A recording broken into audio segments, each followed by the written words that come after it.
লা ইলাহা ইল্লাল্লাহ, লা ইলাহা ইল্লাল্লাহ, লা ইলাহা ইল্লাল্লাহ, জোরে লা ইলাহা ইল্লাল্লাহ, লা ইলাহা।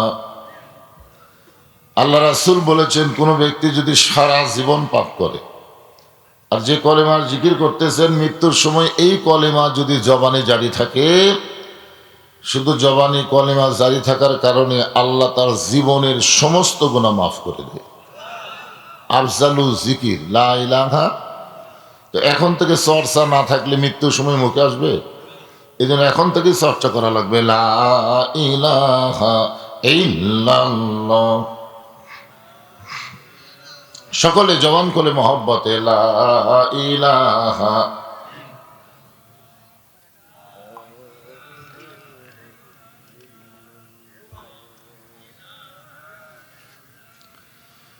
চাঁদ সূরজ আর গ্রহ তারা আল্লাহ নামের পাগল পারা। চাঁদ সূরজ আর গ্রহ তারা আল্লাহ নামের পাগল পারা। আমার আল্লাহ নামের এতই দয়া, আল্লাহ নামের এতই মায়া, লুকিয়ে রাখছেন হে আল্লাহ, জোরে লা ইলাহা ইল্লাল্লাহ। লা ইলাহা ইল্লাল্লাহ মুহাম্মাদুর রাসূলুল্লাহ।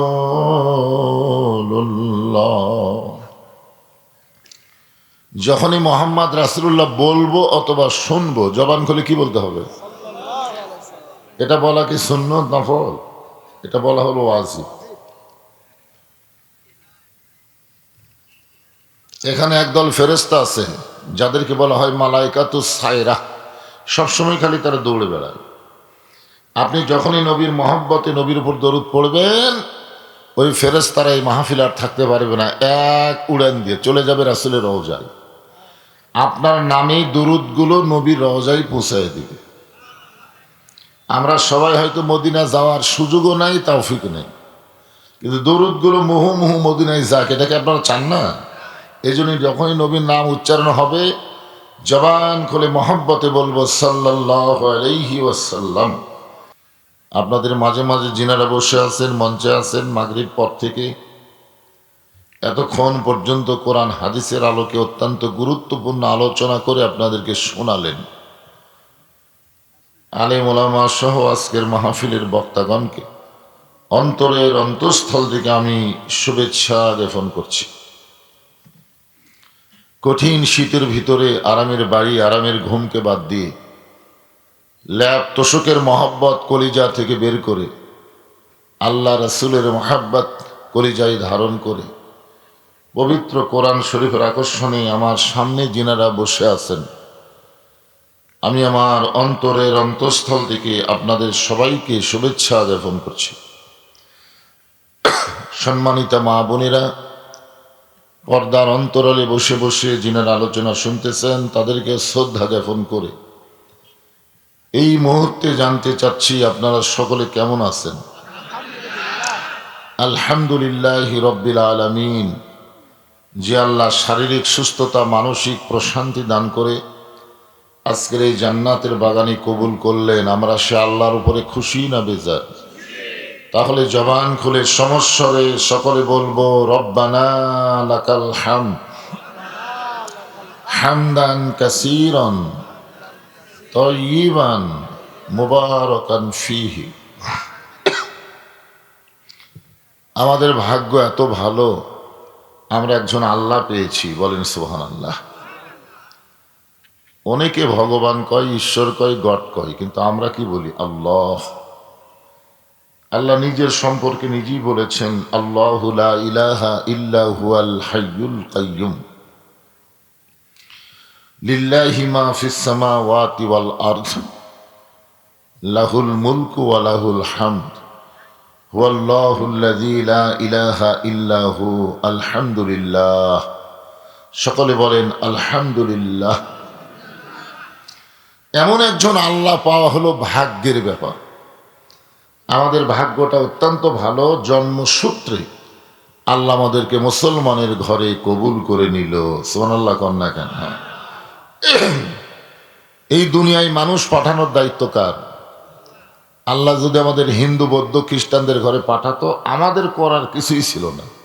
কিছু ছিল, কিন্তু রুহের জগতে আমাদের রুহগুলোকে আল্লাহর এত ভালো লাগলো যে দুনিয়ার জগতে আমাদেরকে মুসলমানের ঘরে আল্লাহ কবুল করলেন। এখান থেকে বিশ্বাস করতে পারি আল্লাহ আমাদের পক্ষে আছেন। সুবহানাল্লাহ বলেন। আল্লাহ যে আমাদের পক্ষে, এ ব্যাপারে কোনো সন্দেহ নাই। আমরা আল্লাহর শুকরিয়া বেশি বেশি আদায় করব যে আল্লাহ আমাদেরকে বিশ্ব নবীর উম্মত হিসাবে কবুল করেছেন। এমন একজন নবী আল্লাহ আমাদেরকে দিলেন যিনি শুধু নবী না, তিনি হলেন বিশ্ব নেতা। সুবহানাল্লাহ বলেন। বিশ্ব নেতার উম্মত হওয়াতে আমাদের লাভ কি? ছোট্ট একটা কথা বলি, যে আপনারা যে এখানে বসে আছেন, বসার সাইজটা খুব একটা ভালো হচ্ছে না। ওই যে আপনারা পিছনে বসে আছেন, সামনে থেকে বসেন। লোক কম দেখে অল্প লোক বেশি জায়গা নিয়ে বসলে মাঝে মাঝে মাঝে ফাঁকা হয়ে যায়। কি হয়ে যায়? তো ফাঁকা ফাঁকা বসা যাবে? শীতের রাত, চেপে চেপে বসেন। যারা বসে আছেন একে চেপে চেপে বসেন। ফাঁকের মধ্যে শয়তান ঢোকে। শয়তান কোরআনের সবচাইতে বড় দুশ্মন। এই জন্য কোরআন শরীফ তেলাওয়াত করার সময় কি বলা লাগে? শুরুতে কি বলা লাগে? আউযু বিল্লাহি মিনাশ শাইতানির রাজিম। কেন বলতে হয় এটা? বলা আল্লাহ কোরআনে বলেছেন কোরআন তেলাওয়াতের আগে এটা তোমরা বলো। এই কারণেই বলো যে কোরআনের বিপক্ষে হলো শয়তান। যেভাবে হোক শয়তান তোমাকে কোরআনের আসল নির্যাস থেকে বঞ্চিত করে রাখবেই। এই জন্য আমরা আল্লাহর কাছে পানা চাই শয়তানের ওয়াসওয়াসা, ধোঁকা থেকে। আউযু বিল্লাহি মিনাশ শাইতানির রাজিম। আপনারা বলেন তো, বাংলাদেশে যে লোকটা পেপার পড়ে, সে লোকটা কি বোঝার নিয়তে পড়ে না এমনি এমনি পড়ে? পেপার পড়ার পরে একজন বলতেছে, ভাই খবর কি আছে? কই পড়ি ঠিকই, আমি জানি না। পড়ি ঠিকই জানি না, এটা পড়া হলো? একটা লোক এই বিজ্ঞাপন পড়লো, পড়ার পর আপনি বললেন কোন কোন বক্তা আছে, আমি পড়ি ঠিকই জানি না। তাহলে জনগণ রাগ করবে না খুশি হবে? কেন রাগ করবে? কেন পড়বি তো জানবি না কেন? একটা লোক ঝুঁকে ঝুঁকে কোরআন শরীফ পড়লো, পড়ার পরে আপনি জিজ্ঞাসা করেন, কে ভাই কোরআন যে তুমি পড়লে, কোরআনের মধ্যেকার খবর কি? বলে পড়ি ঠিকই জানি না। তো পড়ো কেন? বলে প্রতি অক্ষরে 10টা করে নেকি হয়। তো শুধুমাত্র 10টা করে নেকি পাওয়ার জন্যে যারা কোরআন শরীফ পড়ে তাদেরকে শয়তান ধোকার মধ্যে রাখছে। জোরে কোন কথা ঠিক কিনা? ধোকা দিয়া বোকা বানাইছে যে খতম দিবা, এত সব পাবা, প্রতি অক্ষরে 10টা করে নেকি হবে। কিন্তু কোরআন কি বলতেছে এইটা কিন্তু আমাদের বাংলাদেশের অনেক লোকেরাই জানতেও চায় না। প্রতিটা ঘরে ঘরে কোরআন আছে, কিন্তু কোরআনের কোনো ফলোয়ার্স নাই, কোরআন অনুযায়ী চলার কোনো চিন্তাও নাই। এইটা হলো আমাদের বাংলাদেশের জন্য শয়তানের সবচাইতে বড় ধোকা। কোরআন পড়বে সওয়াবের আশা। আপনার বলেন তো, এই কোরআন শুধু পড়ার জন্য আল্লাহ দিছে? যেই কোরআন সম্পর্কে আল্লাহ বললেন, অনুনাজ্জিলু মা হুয়া শিফাউ ওয়া রাহমাতুল লিল মুমিনিন।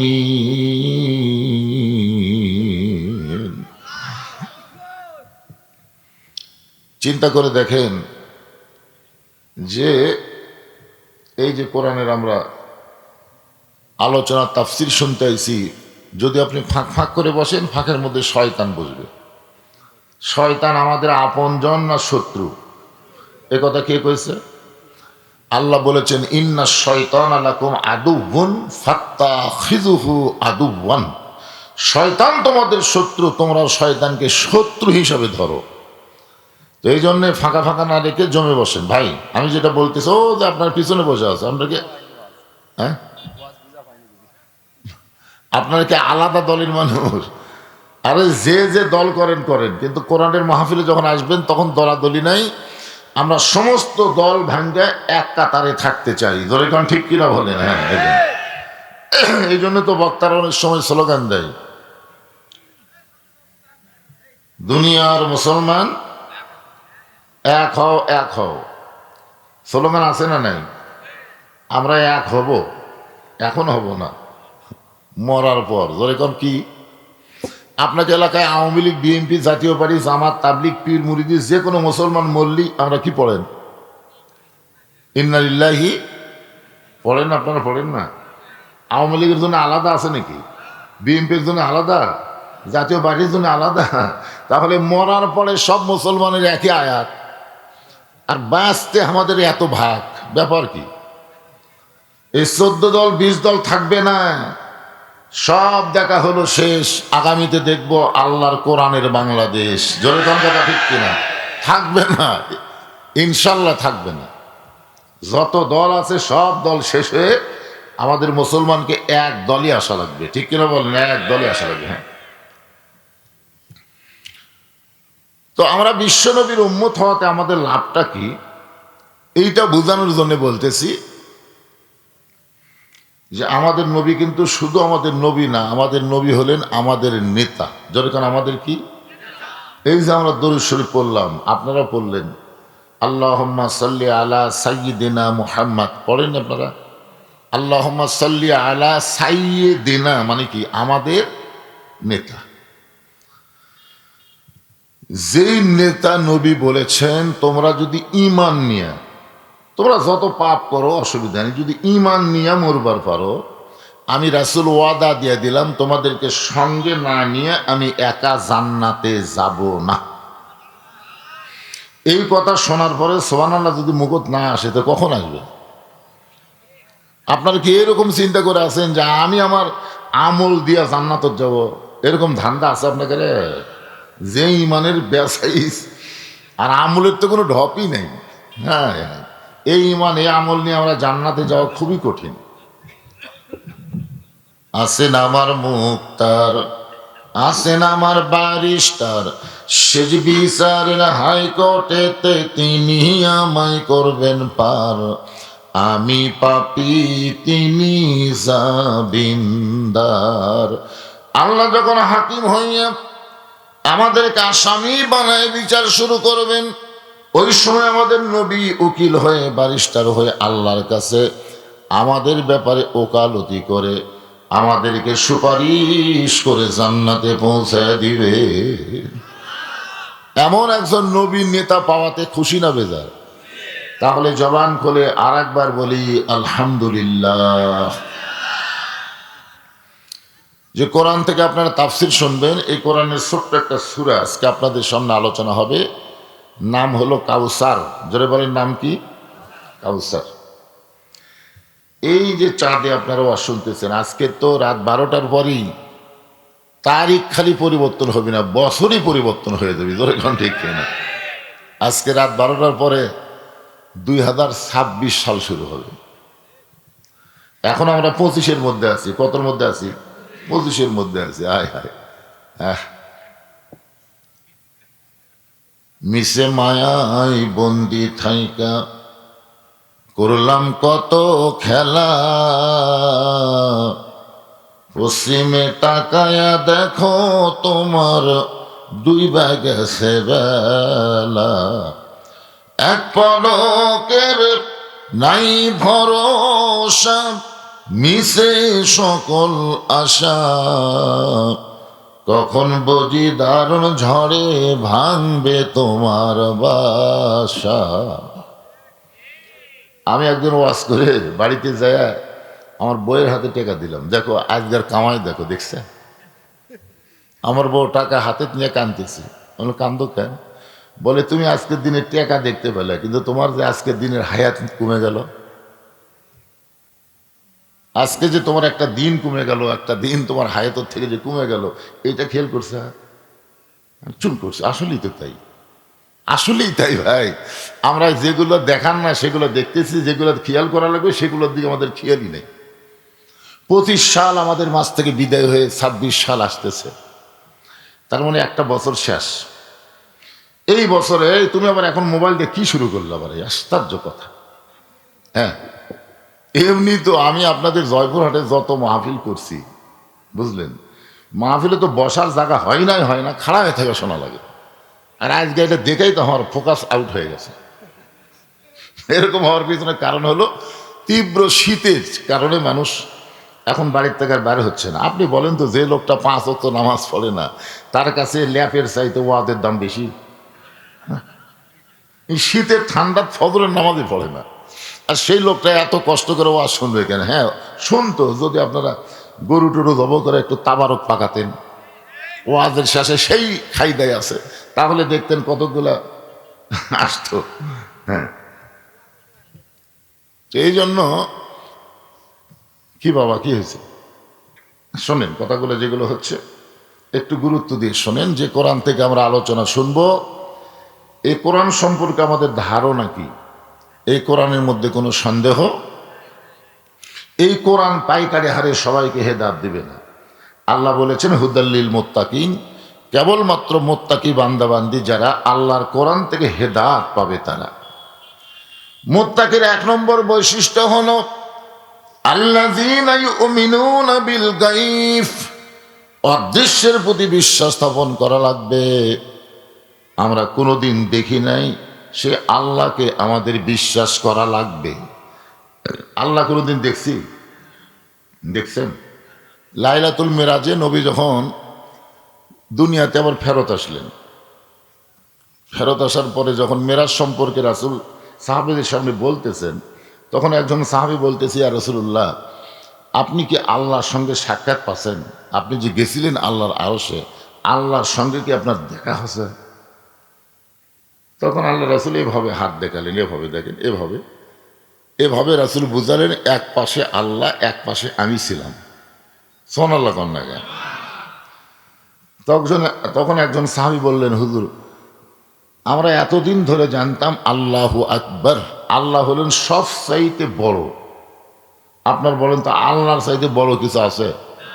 তাহলে যেই জায়গার মধ্যে আল্লাহর সাথে আপনার দেখা হলো, এই জায়গা বড় না আল্লাহ বড়?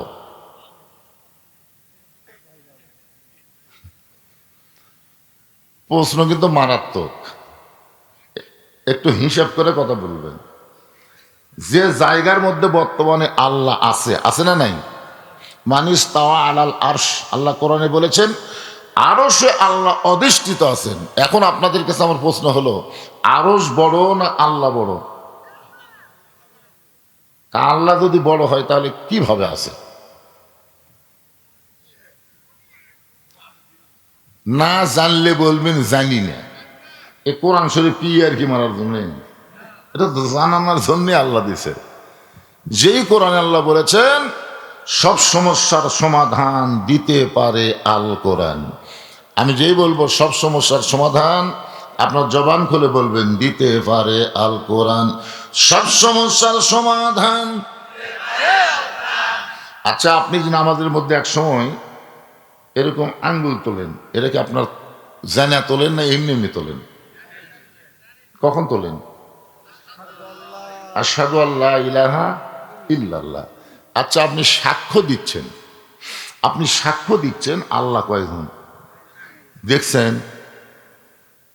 তো না দেখা সাক্ষী দিলে হবে? এই সাইদি হুজুরের বিরুদ্ধে যারা সাক্ষী দিচ্ছে একটাও দেখেনি, না দেখে সাক্ষী দেওয়া যাবে? তো আল্লাহরা দেখেন নাই, অথচ আঙ্গুল তুলে আপনি সাক্ষ্য দিচ্ছেন। ফেরেশতারা বলতেছেন যারা কোনোদিন তোমাকে দেখলো না অথচ আঙ্গুল তুলে সাক্ষী দিল, এদের খবর কি? আল্লাহ বলতেছেন অদৃশ্য আল্লাহকে বিশ্বাস করার কারণে এরা বিনা হিসাবে জান্নাতি।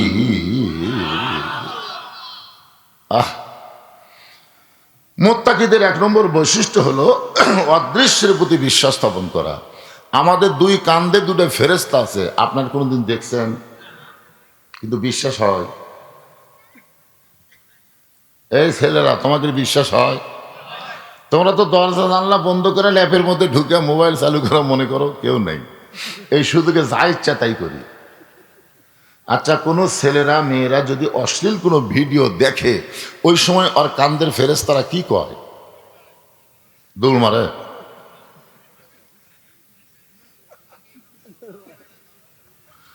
তোমার দুই কান্দে দুই মোহরি লিখিতেছেন ডায়েরি, দলিল দেখে রায় দিবে, টাকা পয়সার নাই কারবার।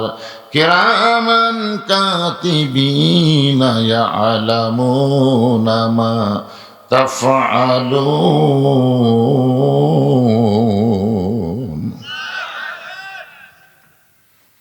আল্লাহু আকবার সবাই কবে না তো? এটা বললে সবচাইতে খুশি হয় আল্লাহ, আর সবচাইতে বেজার হয় শয়তান। শয়তানকে তাড়ানোর মূল মন্ত্রই হলো তাকবীর দেওয়া। আল্লাহ কোরআনে বলেছেন রাসূলকে লক্ষ্য করে, অরাব্বাকা ফাকাব্বির, আপনি আল্লাহর জন্য তাকবীর দেন। জোরে খান সুবহানাল্লাহ। লিল্লাহি তাকবীর। যে সূরাটা আলোচনা হবে নাম হলো কাউসার। জোরে বলেন নাম কি? কাউসার। ইমাম গাজ্জালী রহমতুল্লাহ আলাইহি তাবলীগি দ্বীন কিতাবের মধ্যে উল্লেখ করেছেন, হাউজে কাউসারের এক পিয়ালা পানি পান করে কেউ যদি জাহান্নামেও যায়, আল্লাহ জাহান্নামকে জান্নাত বানায় দিবে। আচ্ছা, আপনাদের কি মনে হলো এই কথাটা? এটা কেমন লাগলো যে হাউজে কাউসারের এক পিয়ালা পানি পান করে কেউ যদি জাহান্নামেও যায়, আল্লাহ জাহান্নামকে জান্নাত বানায় দিবে? এ কথার দ্বারা ইমাম গাজ্জালী বুঝাইলেন যে হাউজে কাউসারের পানি যারা পান করবে তারা জাহান্নামত যাবে না। যদিও যায়, যদিও যায়, কারণ আমাদের মধ্যে যদি জিনিসটা আছে না। কি মনে করতেছেন? একজন মুসলমান এখনই মসজিদ থেকে নামাজ পড়ে বাইর হয়ে বলতেছে, যদি আল্লাহ জাহান্নাম দেয়, আল্লাহ যদি জাহান্নাম দেয়। আপনি সন্দেহ করতেছেন?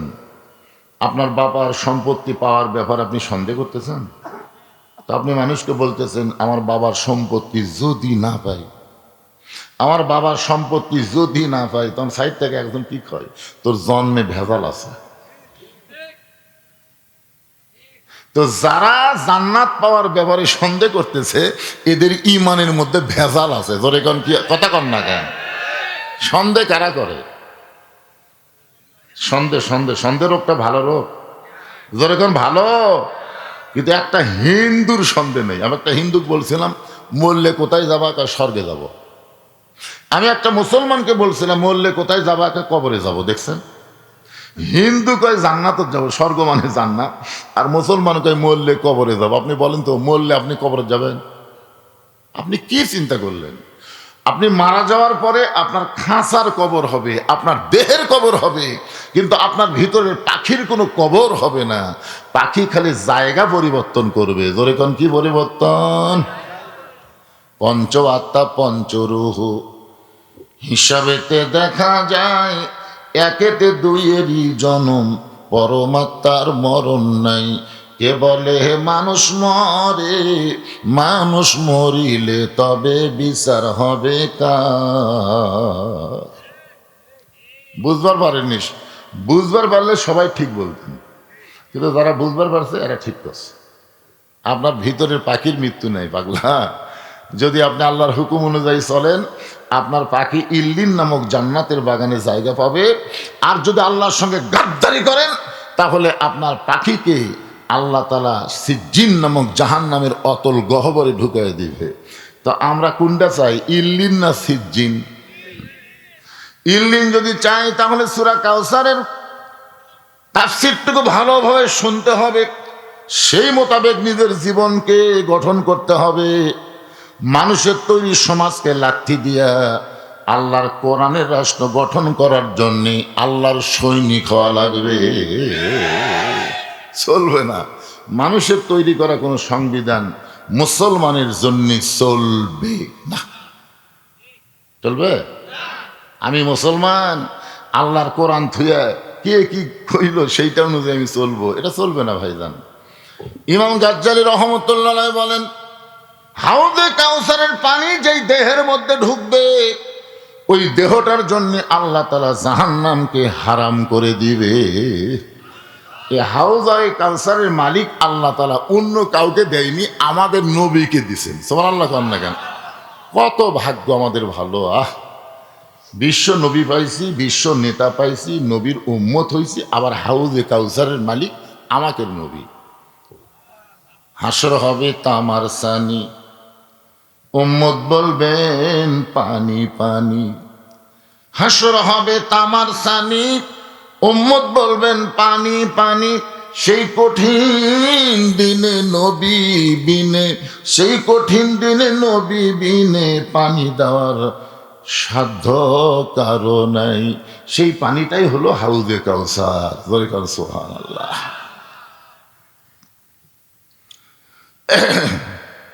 আল্লাহ বলতেছেন, ইন্না আতাইনাকাল কাউসার, নিশ্চয় আপনাকে কাউসার দেওয়া হলো। এই সূরার একটা শানে নজুল আছে, মানে কি প্রেক্ষিতে আল্লাহ তাআলা এই কাউসার নাজিল করেছে, এর উপর একটা শানে নজুল হচ্ছে। আল্লাহ তাআলা আমাদের নবীকে 8টা সন্তান দিছিলেন। জোরে বলেন কয়টা? 8টা। তার মধ্যে 4টা হলো ছেলে আর 4টা হলো মেয়ে। মেয়ে 4টার নাম সকলেই বলবার পারে, কিন্তু ছেলে 4টার নাম অনেকেই জানে না, অনেক বক্তারাও জানে না। মানে হয়েই তো মারা গেছে, বলে খুব একটা গুরুত্ব দেয়নি। কিন্তু আল্লাহ দিছিল কয়টা? 8টা। জোরে বলেন কয়টা? তার মধ্যে 7টা সন্তান একটা বিবির পেট থেকে দিয়েছে, 7টা হয়েছে যে বিবির পেট থেকে, তার নাম হলো খাদিজাতুল কুবরা। উম্মাহাতুল মুমিনিন মা খাদিজার পেট থেকে নবীর মাধ্যমে আল্লাহ 7টা সন্তান দিয়েছে। জোরে কোন কয়টা? তার মধ্যে 3টা ছেলে, একটার নাম হলো তৈয়ব, একটার নাম হলো তাহের, একটার নাম হলো কাসেম। এই 3টা হলো ছেলে। আর মেয়ে 4টা হলো জয়নাব, রোকেয়া, কুলসুমা, আর সবচাইতে ছোটটা হলো ফাতেমা। তাহলে কয়টা হলো? আর নবীর আর একটা বউ ছিল। নবীর তো বউ কয়টা আপনারা জানেন, আমি পাশের মাহফিলে আপনাদের শুনাইছি। কয়টা? 11টা। ধরে বলেন কয়টা? নবীর অন্য আর একটা বিবি ছিল মারিয়া কিপ্তিয়া। সেই মারিয়া কিপ্তিয়ার পেট থেকে একটা ছেলে হয়েছিল, তার নাম হলো ইব্রাহিম। ধরে কোন তার নাম কি? এই 4টা ছোট ছোট বাচ্চাদের ছেলেদেরকে আল্লাহ তাআলা দুনিয়া থেকে নিয়ে গেলেন, আর 4টা মেয়েকে আল্লাহ কিছুদিন দুনিয়াতে হায়াত দিলেন। এতে কাফেররা বলা বলি শুরু করলো, আমাদের নবী মরে গেলি নাকি বংশ শেষ, মরে গেলি বংশ শেষ। ছেলেগুলো সব চলে গেছে। যেরকম আমার ব্যাপারে বলে, বুঝিস তো আজকাল কি করবি, যা করবি কামাই, সব খাবি জামাই। মানে আমার আবার ছেলে নেই, বুঝলেন? 3টা মেয়ে আছে, ওদের ধারণা আমি যা কামাই করব আমার জামাইরাই খাবি। এইরকম কথা যখন এলাকার লোকজন বলা বলি শুরু করলো, তখন আমি যা করলাম কামাই, সমস্ত টাকা পয়সা দিয়ে বানালাম মসজিদ মাদ্রাসা। এখন আর বলে না, এখন যা করি কামাই সব খাই মসজিদ মাদ্রাসায়। আপনারা যারা দাওয়াত দেবার গেছিলেন তারা দেখে যাচ্ছেন, প্রথম 12 শতক, 24 শতক, 45 শতক, সেখানে এখন হয়েছে 235 শতক জায়গার ওপর মসজিদ মাদ্রাসা এতিমখানা কমপ্লেক্স। আল্লামা সাইদি হুজুরের নামেও একটা অডিটোরিয়াম তৈরি করা হয়েছে। মারহাবা। হ্যাঁ, তো আল্লাহর নবীর ব্যাপারে এইরকম যখন বলা বলি চলাচলি শুরু হয়ে গেল, যে বিদায় নেওয়ার সাথে সাথেই তার বংশ বুনিয়াদ মুছে যাবে, নবীর চোখের মধ্যে পানি দেখে আল্লাহ নবীকে সান্ত্বনা স্বরূপ এই কাউসার দান করলেন। জোরে কোন সুবহানাল্লাহ। সাহাবীরা বললেন, ইয়া রাসূলুল্লাহ, আল্লাহ তাআলা শুধু আপনাকে কাউসার দান করে নাই, আল্লাহ আপনাকে এমন একটা ডিগ্রি দিল, ওয়ামা আরসালনাকা ইল্লা রাহমাতাল লিল আলামিন। আপনারা বলেন তো, আমাদের নবীর দয়া কম না বেশি? তো সাহাবীরা বলতে, যে হুজুর, হাসরের ময়দানে সবাই তৃষ্ণার্ত হয়ে যদি আপনার কাছে পানি চায়, আর আপনি যে দয়ার সাগর, যে তায়েববাসী আপনাকে পাথর মারে রক্তাক্ত করে দেয়, আপনি সেই তায়েববাসীর জন্য ধ্বংস কামনা না করে তাদের হেদায়েত কামনা করেন, আপনার মতন দয়া লুকিয়ে আছে? তা হাসরের ময়দানে খ্রিস্টান, ইহুদি, হিন্দু, বৌদ্ধ সবাই তৃষ্ণার্ত হয়ে আপনার কাছে যদি পানি পান করবার আসে, আর আপনি দয়া করে সবাইকে যদি 1 গিলাস করে পানি খেলেন, তাহলে এই পানি যে দেহের মধ্যে যাবে, সেই দেহের জন্য আল্লাহ জাহান্নাম হারাম করে দিবে। ওগো নবী, আপনি কি সবাইকে হাউজে কাউসারের পানি পান করাবেন? সঙ্গে সঙ্গে নবী বললেন, হাউজে কাউসারের মালিক হচ্ছেন আল্লাহ, আর আমি হলাম বন্টনকারী। সুবহানাল্লাহ। হাউজে কাউসারের মালিককে? আরো জোরে। এ বাংলাদেশের মালিককে? আপনাকে মসজিদের মালিককে? এবারে মাইক এরকম চনচন করে কে বাবা? মাইক আলা কুটি রে। সব কিছুর মালিককে? বিশ্বাস করে বলতেছেন না তালত পড়ে বলতেছেন? বিশ্বাস করে? মাশাআল্লাহ।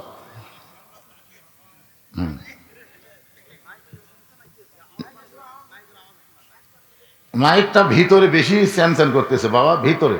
বাহির দিকে দেখো তো আওয়াজ হচ্ছে কিনা। হ্যাঁ, ভিতরে এত জোরে দিও না, কানত বাড়ি লাগে। একটু মনোযোগ দিয়ে কথাগুলো শুনবেন। আল্লাহ নবী বললেন, আল্লাহ হচ্ছেন হাউজে কাউসারের মালিক, আর আমি হলাম বন্টনকারী। আল্লাহ তাআলা আমাকে নির্দেশ দিয়েছেন, ফাসাল্লি লিরাব্বিকা ওয়ানহার। যারা নামাজ আর কুরবানি তারাই পান করবে হাউজে কাউসারের পানি। হাউজে কাউসারের পানি পাবার গেলে, পান করবার গেলে দুইটা আমল থাকা লাগবে। কয়টা? একটা হলো আল্লাহর নামাজ, ফাসাল্লি লিরাব্বিকা, আর একটা হলো ওয়ানহার। একটা হলো নামাজ, একটা হলো কুরবানি। এই দুইটা আমল যারা একসঙ্গে করবে, আল্লাহ তাদেরকে নবীর মাধ্যমে পান করাবে হাউজে কাউসারের পানি। এখন আপনাদের এই নামাজের খবর কি? এক নম্বর কিন্তু নামাজ। হাউজে কাউসারের পানি তো খাওয়ার জন্য কি মনে করতেছেন? সবার আশা আছে না নাই? এখন যদি বলে আপনারা মাগরিব এশার নামাজ কারা কারা পড়ছেন, হাত তুলবার বলবো না? হাত তোলার দরকার নেই, হাত তোলার দরকার নাই ভাইরে। একটু চিন্তা করে দেখেন তো কারা কারা পড়েননি। আপনার বিবেক হচ্ছে সবচাইতে বড় আদালত। এই জজ কোর্ট, হাইকোর্ট, সুপ্রিম কোর্ট এগুলা কিন্তু আদালত না। অরিজিনাল আদালত হচ্ছে আপনার বিবেক। আপনার বিবেককে আপনি প্রশ্ন করেন যে মাহফিল আপনি ওয়াজ শুনতে আইছেন, এখান থেকে আপনি বাড়ি যাবার পারবেন, এই গ্যারান্টি দিবেন? একটা লোক দাঁড়িয়ে বলেন, হুজুর আমার বাড়ি সব সাইডে কাছে, এই যে দেখতেছেন না হুজুর, এটাই আমার বাড়ি হুজুর, আমি বাড়ি যাওয়ার পারবই। এইরকম একটা লোক দাঁড়িয়ে বলেন তো। তাহলে এখান থেকে সামান্য দূরে আপনার বাড়ি, সেই বাড়ি যাওয়ার যদি গ্যারান্টি আপনি দিবার না পারেন, তাহলে মাগরিব এশার নামাজ বাদ দিলেন কেন? কি জন্য বাদ দিলেন? যদি ফজরের আগে আপনাদের মৃত্যু হয়, এই পূর্ব পাথরিয়া মসজিদকে কেন্দ্র করে আজকের মাহফিল, আর মাসটাও হলো নামাজের মাস, মেরাজের মাস। ধরে কোন কথা ঠিক কিনা? হ্যাঁ, এই জন্য নামাজ মেরাজ যা আছে সব নিয়ে আজকের আলোচনা হবে ইনশাআল্লাহ। হ্যাঁ, মনোযোগ দিয়ে শুনবেন। তো এখন যুবকদেরকে আমি সাইজ করতে বলতেছি, বাবা যুবক, এই মুহূর্তে তোমরা নিয়ত করো যে আল্লাহ বাকি জীবনে একটা ওয়াক্ত নামাজ বাদ দিব না, ফজর থেকে নামাজ ধরবো। এই নিয়ত করা মাত্রই সারা জীবন যত নামাজ না পড়ার পাপ আছে আল্লাহ সব মাফ করে দিবে। এই নিয়ত কি করা যায় না? যারা নামাজ পড়ছি এরাই চিনলে, আরে পাগলা, আমি তো বুঝতে পারতেছি কারা কারা নামাজ না পড়ে ওয়াজ শুনতেছে। এক ইফতার মাহফিলে যায় দেখি একজনের রোজা নেই, বুঝলেন? 15-20 প্রকার ইফতার আইটেম করছে।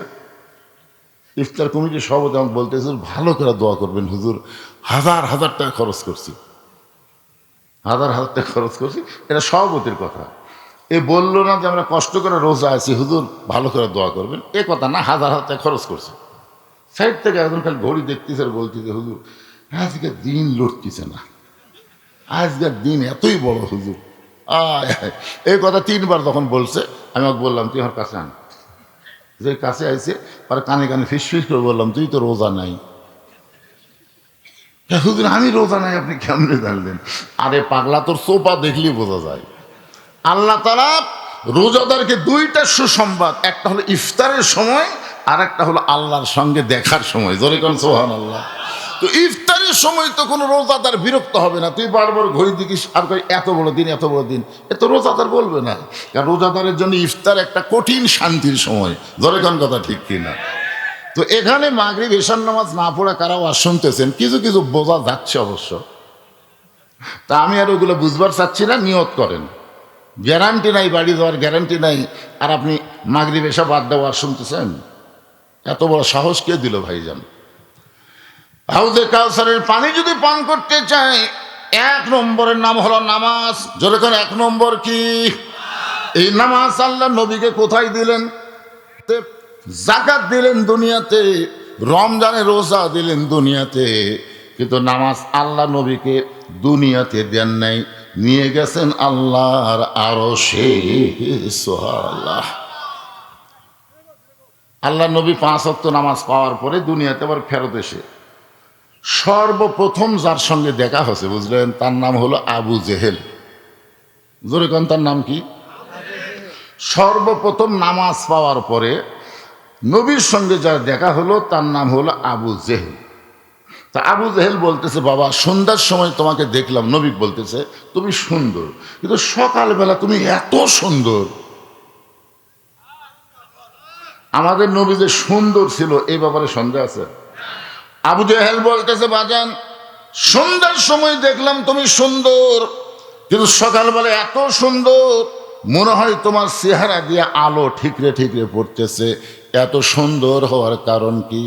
রাসূল বললেন, চাচা সন্ধ্যার সময় সুন্দর ছিলেন, আর সকালবেলা এত সুন্দর হওয়ার পেছনে কারণ হলো আজকে রাত্রেবেলা আমি কাবার পাশে ঘুমিয়েছিলাম, ফেরেশতা জিবরাইল আমাকে ঘুম থেকে চেতন করার পরে জমজমের কূপের পানিতে ওযু করায়া আমাকে বোরাকের পিঠে করে বাইতুল মুকাদ্দাসের ভিতরে আমি 2 রাকাত নামাজের ইমামতি করলাম। 2 রাকাত নামাজ পড়ানোর পরে 7 আসমান পাড়ি দিয়া আল্লাহর আরশে গেলাম। আল্লাহ পাক আমাকে 5 ওয়াক্ত নামাজ দিল। সেই নামাজ নিয়ে দুনিয়াতে ফেরত আইসা সর্বপ্রথম আপনার সঙ্গে আমার দেখা হলো। ওই যে রাতের বেলা আল্লাহর সঙ্গে আমি দেখা করেছি, মেরাজ করেছি, এই কারণেই হয়তো আমার চেহারার মধ্যে নূর প্রজ্বলিত হয়। আপনারা তো সুবহানাল্লাহ কইলেন, কিন্তু আবু জেহেল এই কথা শোনার পর আবু জেহেল বলে, নাউজুবিল্লাহ,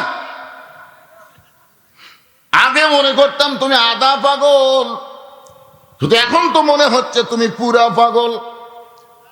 এই কথা বলে যখন আবু জেহেল নবীর কাছ থেকে যাবার চাই, নবী বলেন, চাচা আপনি আমাকে 1000 বার পাগল বলেন, আমার কোনো সমস্যা নাই, কিন্তু আপনি পাগল বলে কোথায় যাবেন? বলে অনেক দিন হলে আমি ইস্যু খুঁজতেছিলাম। ইস্যু? সামনে নির্বাচনের আগে কোরআনের দলের বিপক্ষে বহু ইস্যু খুঁজবি, জোরে কোন কথা ঠিক কিনা? সেদিন একজন বলতে, হুজুর আপনারা 71 সালে কি করছেন হুজুর, জনগণকে ভুলে গেছে। আরে পাগলা, তোরা 2 দিনকার বাচ্চা রে। আমার যত চাচা ছিল, বাপ ছিল, দাদা ছিল, তাদেরকে আমি 71 সাল জিজ্ঞেস করে বলতাম আপনারা কি স্বাধীনতা যুদ্ধের সময় কত বড় ছিলেন? আমার এক দাদা আমার হাতে, তুই ছোট মানুষ, তুই বুঝিস কিসের স্বাধীনতা রে, ওটা তো গন্ডগোলের বছর। আমি আমার এলাকার একটা মুরব্বীর মুখে শুনিনি যে স্বাধীনতার বছর, সবাই কয় গন্ডগোলের বছর। আসলে স্বাধীন হয়নি তো, স্বাধীনতার নামে বাংলাদেশ ভারতের অধীন হয়ে গেছে। জোরে কথা কর না কেন ভাই, স্বাধীন হচ্ছে।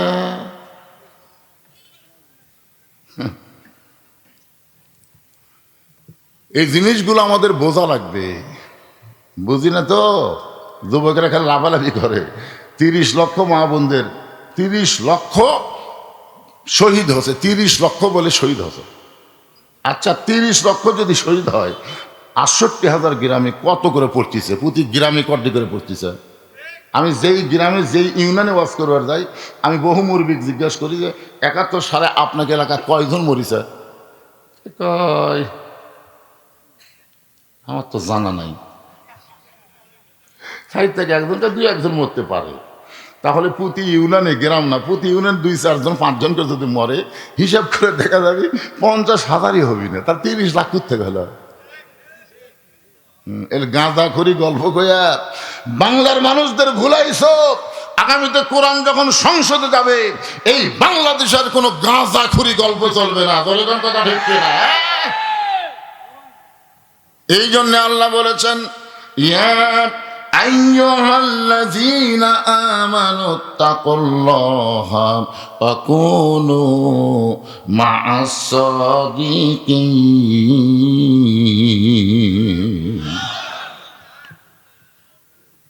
অনেক দিন হলে ইস্যু খুঁজতেছিলাম, কারণ আমি আবু জেহেল কতদিন হলো দেখতেছি। কিছু লোক আমার বাড়ির দিকে যায়, আমার বাড়ি থুতে দেয়। আমি জানলা দিয়ে দেখি আমার বাড়ি থুতা দেয় আর তোর বাড়ির সালাম দেয়।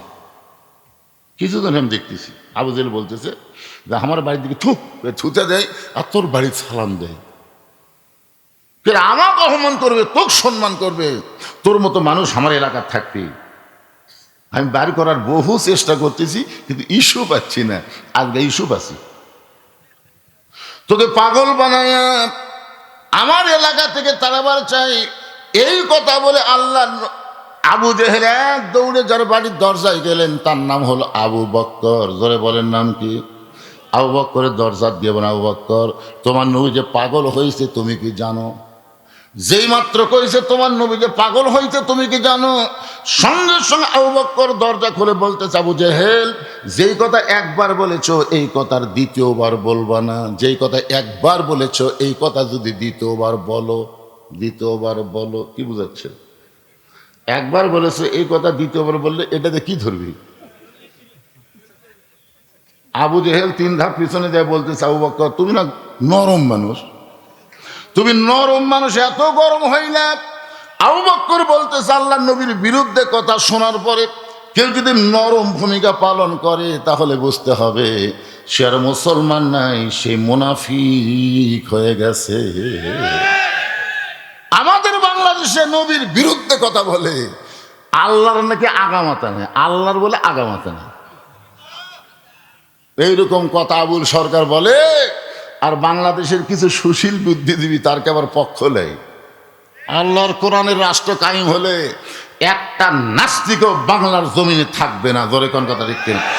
তুই ইসলাম মানিস না তুই থাক, তুই আল্লাহ মানিস না তুই থাক, কিন্তু আল্লাহ ইসলাম মানিস না আবার ইসলাম আল্লাহর বিরুদ্ধে কথা বলবি, মানিস না থাক। বিরুদ্ধে বলার তো কোনো অধিকার নাই। জোরে কোন আছে নাকি? আবু জেহেল বলতে যাও বক্কর তোমার নবী আমারে কইল আজকে রাত্রেবেলা বাইতুল মুকাদ্দাসে গিয়ে 2 রাকাত নামাজের ইমামতি করেছে, সেখান থেকে 7 আসমান পাড়ি দিয়ে আল্লাহর আরশে গেল। আল্লাহ নাকি তোমার নবীকে 5 ওয়াক্ত নামাজ দিল। আবু বক্কর শোনো, আমি জীবনে 2 বার বাইতুল মুকাদ্দাসে গেছি, যেখানে যাইতে লাগে 30 দিন, আসতে লাগে 30 দিন। আর তোমার নবী কইল আজকে রাত্রেবেলায় নাকি বাইতুল মুকাদ্দাসে নামাজ পড়াইছে। এখন বল আবু বক্কর এই কথাকে বিশ্বাস করা যায়? আবু বক্কর মুসকে হাসিতে বলেন, আবু জেহেল এই কথা যদি আল্লাহর নবী বলে থাকে তাহলে এক বিন্দু মিথ্যা বলে নাই। আবু জেহেল কয় আমার সকালটাই মাটি রে, আমার সকালটাই কি হলো? মাটি হয়ে গেল। আমাকে একজন বলতে যে হুজুর আপনাকে যে সবচাইতে ওস্তাদ তার যে ফাঁসি হবে আপনি জানেন? মানে আল্লামা সাইদি হুজুর ব্যাপারে আমাকে তিরস্কার করতেছে হাসিনার সময়, যে হুজুর সবচাইতে বড় হুজুরের যে ফাঁসি হবে আপনি জানেন? তখন আমি হাত ধরে বললাম চলো চা খাই। চা খাবার যাই আমি বললাম ভাইরে আমাকে 1 কাপ দাও আর 2 কাপ দুধের চা দাও। তখন আমাকে বলে হুজুর 2 কাপ ফ্যান। বলে তুই আমাকে একটা ভালো খবর দিছিস, হুজুরের ফাঁসি হবে, এই জন্য খুশি হয়ে 2 কাপ। উনি যখন দুধের কাপ মুখত দিছে তখন বলতেছি পাগলা আল্লামা সাইদি হুজুরের ফাঁসি হবে কিন্তু তোর যে মৃত্যু হবে, যেই কিছু মৃত্যু হবে চুম করছে। চমকা উঠলি কেন? আরে পাগলা ফাঁসির তারিখ আছে রে, মরার কোনো তারিখ নেই। কোন কথা ঠিক কিনা? আপনারা বলেন তো ফাঁসির তারিখ নাই, যে অমুক তারিখে ফাঁসি হবে রাত 12টায়। দেখবেন ফাঁসির আগে নামাজ পড়া, রোজা করা, তওবা করা, কান্নাকাটি করা সব কিছু করে তারপরে ফাঁসির দড়ি যখন গলার দিবি তখন আবার কলমা শাহাদত, কলমা তাইবা পড়তে পড়তে ফাঁসি কার্যকর হবে। রাসূল বলেছেন শেষ বাণী লা ইলাহা ইল্লাল্লাহ, ও যত বড়ই পাপী হোক আল্লাহ তার জন্য জান্নাতের দরজা খুলে দেয়। কিন্তু তুই যে মরবি, তোর মৃত্যু হবে, তুই কি কলমার গ্যারান্টি আছে? আচ্ছা না হুজুর, এখন বল তাহলে কোনটা ভালো? তখন চা খাতে খাতে এই দিক দিয়ে তো ফাঁসি ভালো। পাগলা আর 1 কাপ খাই যাস। ওই দাদা বলতেছে কার কাছে কি খবর দিলাম রে, কাম হলো না রে।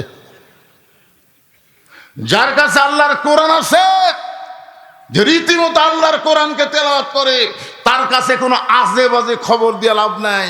কারণ কোরআন হলো খবরে ওয়াহিদ, 1 নম্বর খবর। ধরে কারণ কথা ঠিক কি না?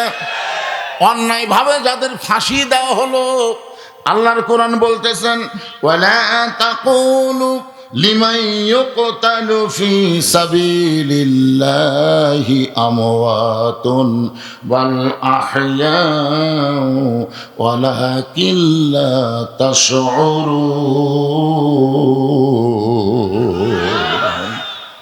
আপনার বলেন তো এই খবর আমাদের কাছে আছে না নাই? তার মানে কি বুঝলেন? ফাঁসি দেওয়া মানে মরে যাওয়া না, অন্যায়ভাবে হত্যা করা হলো। আল্লাহ বলছেন তাদেরকে মৃত্যু বলো না, আমি আল্লাহ বলতেছি তারা জীবিত। আবু বকর এক দৌড়ে এসে দেখে আল্লাহর নবী কাবা ঘরের সঙ্গে হেলান দিয়ে কাঁদতেছেন, নবীর চোখ দিয়ে দর দর করে পানি পড়তেছে। আবু বকরের হাতে একটা পাগড়ি ছিল, ওই পাগড়ি দিয়ে নবীর চোখের পানি মুছে দে বলে, ইয়া রাসূলুল্লাহ, আজকে আমার জীবনের সবচাইতে বড় খবর, আজকে আপনার জীবনের সবচাইতে বড় খবর, আপনি নাকি আল্লাহর আরশে গেছিলেন, আপনি নাকি আল্লাহর কাছে গিয়ে 5 ওয়াক্ত নামাজ পাইছেন। ওগো আল্লাহর নবী, আপনি বাইতুল মুকাদ্দাসের মধ্যে গিয়ে নামাজ পড়াইছেন, সেখান থেকে 7 আসমান পাড়ি দিয়ে আল্লাহর আরশে গেলেন। নবী গো, এই বছরে আপনার জীবনের সবচাইতে বড় কষ্ট হলো আপনার চাচা আবু তালেব দুনিয়া থেকে বিদায় নিয়েছে, দ্বিতীয় কষ্ট হলো দরদের বিবি খাদিজা দুনিয়া থেকে চলে গেছে, আপনার তৃতীয় কষ্ট হলো তাইফের ময়দানে গিয়ে আপনি রক্তাক্ত হলেন। এত কষ্টের পরে আপনি আল্লাহর আরশে গেলেন, আল্লাহ পাক আপনাকে 5 ওয়াক্ত নামাজ দিল, আপনি কেন কাঁদতেছেন? হুজুর, আপনি চোখ দিয়ে পানি বের করবেন না। রাসূল বলে, আবু বকর, এই খবর তোমাকে কে দিল? আমি যে আল্লাহর আরশে গেলাম, বাইতুল মুকাদ্দাসে নামাজ পড়ালাম, এই খবর তোমাকে কে দিল? আবু বকর বলে, রাসূলুল্লাহ, এই খবর সকালবেলা আবু জেহেল আমাকে দিছে। রাসূল বলে, তোমার কি বিশ্বাস হয়? আবু বকর বলে, সাদ্দাকতে ইয়া রাসূলুল্লাহ, এক বিন্দু মিথ্যা নয়। সঙ্গে সঙ্গে নবী আবু বকরকে বুকের মধ্যে চেপে ধরল, আবু বকর রে, আবু জেহেল যখন আমাকে পাগল বলে চলে গেছে, তখন থেকে আমার কলিজায় বড় কষ্ট, কিন্তু তুমি যখন সাদ্দাকতা বলেছ, আমার আর কোনো কষ্ট নাই। আল্লাহ বলে, হাবিব, যে আবু বকর সাদ্দাকতা বলে আপনার অন্তরের কষ্ট দূর করে দিল, আমি আল্লাহ পুরস্কার হিসাবে তাকে সিদ্দিক ডিগ্রি দিয়া দিলাম। চারিদিক থেকে সাহাবীরা আসা শুরু হয়ে গেল, এসে বলতেছি, ইয়া রাসূলুল্লাহ, আপনি নাকি বাইতুল মুকাদ্দাসে নামাজ পড়াছেন, আপনি নাকি 7 আসমান পাড়ি দিয়ে আল্লাহর কাছে গেছেন, আল্লাহ পাক নাকি আপনাকে নামাজ দিছে। আল্লাহ রাসূল বললেন, তাহলে তোমরা সবাই বসো। সমস্ত সাহাবী যখন বসে গেছে, আল্লাহ নবী তখন 5 ওয়াক্ত নামাজ, ফাসাল্লি রব্বিকা, হাউদে কাউসার পাওয়া গেলে 1 নম্বর হলো নামাজ। সর্বসাকুল্যে নামাজ কয় ওয়াক্ত? এই আমার দিকে একটু তাকায় শোনেন, কয় ওয়াক্ত? 24 ঘন্টার মধ্যে 5টা সময় আল্লাহর পছন্দ, আর সেই 5 সময়ে আল্লাহ 5 ওয়াক্ত নামাজ আমাদের উপরে ফরজ করছেন। সর্বসাকুল্যে দিন রাতে কয় ঘন্টা? এ কথা কন না কেন, কয় ঘন্টা? এই 24 ঘন্টার মধ্যে 5টা সময় আল্লাহর পছন্দ। সূর্য উদয় হওয়ার আগে আল্লাহর 2 রাকাত ফরজ নামাজ, সে নামাজকে বলা হয় ফজরের নামাজ। আসলে আল্লাহ সর্বসাকুল্যে 17 রাকাত নামাজ নবীকে দিয়েছেন। কয় রাকাত? 17 রাকাত। এটা কিন্তু আল্লাহর দেওয়া নামাজ, খুব খেয়াল করবেন। এর মধ্যে কিন্তু জুম্মা নাই। এই যুবকের, এই 5 ওয়াক্ত বাদ দেখালে জুম্মা মারো, এই জুম্মা কিন্তু এই 17-এর মধ্যে নাই। জুম্মা হচ্ছে দুনিয়ার নামাজ, আর 17 হচ্ছে আরশের নামাজ। যেরকম সুবহানাল্লাহ, আজকে যেই নামাজগুলার ওয়াজ করা হবে, এই নামাজগুলো হচ্ছে আরশের নামাজ। যেরকম কোন জায়গার নামাজ? এই জুম্মা পাটি, জুম্মা পাটি মসজিদ দোতলা করতেছে, কেউ দোতলা খান বলে, হুজুর এত মুসল্লি হয়, জায়গা হয় না, এত মুসল্লি হয় হুজুর, একতলা টাঁটে না, দোতলা করতেছি। তো দোতলায় যখন করতেছে, ফজরের খবর কি? তখন বলতেছে, ফজরের খবর 5 জনের উপর হয় না। জোহরের খবর কি? কয় কাজ কামের দিন আসে না। আসরের খবর কি? কয় বাজারত গেছে। মাগরিবের খবর কি? কয় বাজার করে এসে হিসাব করতেছে। এশার খবর কি? কয় হুজুর শরীর ভালো থাকলে ওই মানে কি ফজরত আইসা। তোমাকে মসজিদের মধ্যে কয় কাতার? হচ্ছে কমপক্ষে 6 কাতার। তো 6 কাতারের 1 কাতারই হয় না, তাহলে দোতলা করবো কেন? তখন একজন সেক্রেটারি বলতে যে, হুজুর ওই যে জুম্মার দিনে সবার শেষে এসে আগে যায়, ওই শালাকের জন্য দোতলা। এরা কিন্তু মুসল্লি না, এরা কি?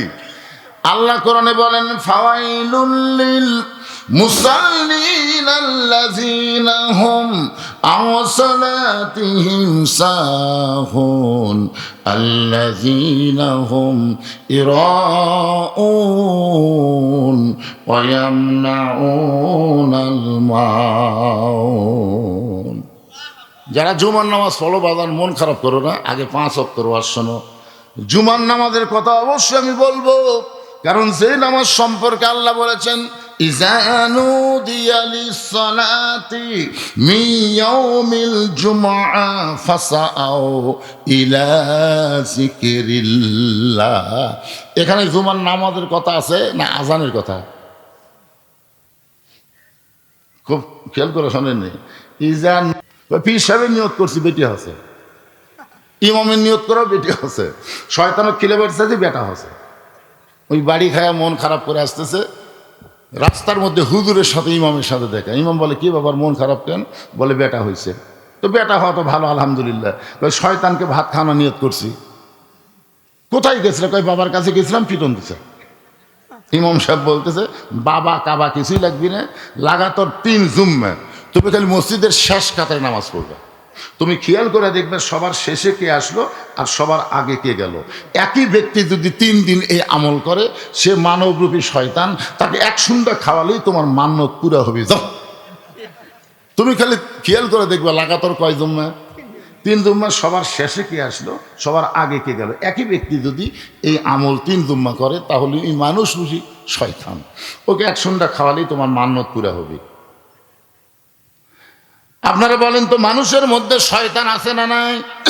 সূরা নাস পড়েন, সবাই বলেন কুল আউযু বিরাব্বিন নাস মালিকিন নাস ইলাহিন নাস মিন শাররিল ওয়াসওয়াসিল খান্নাস আল্লাযীনা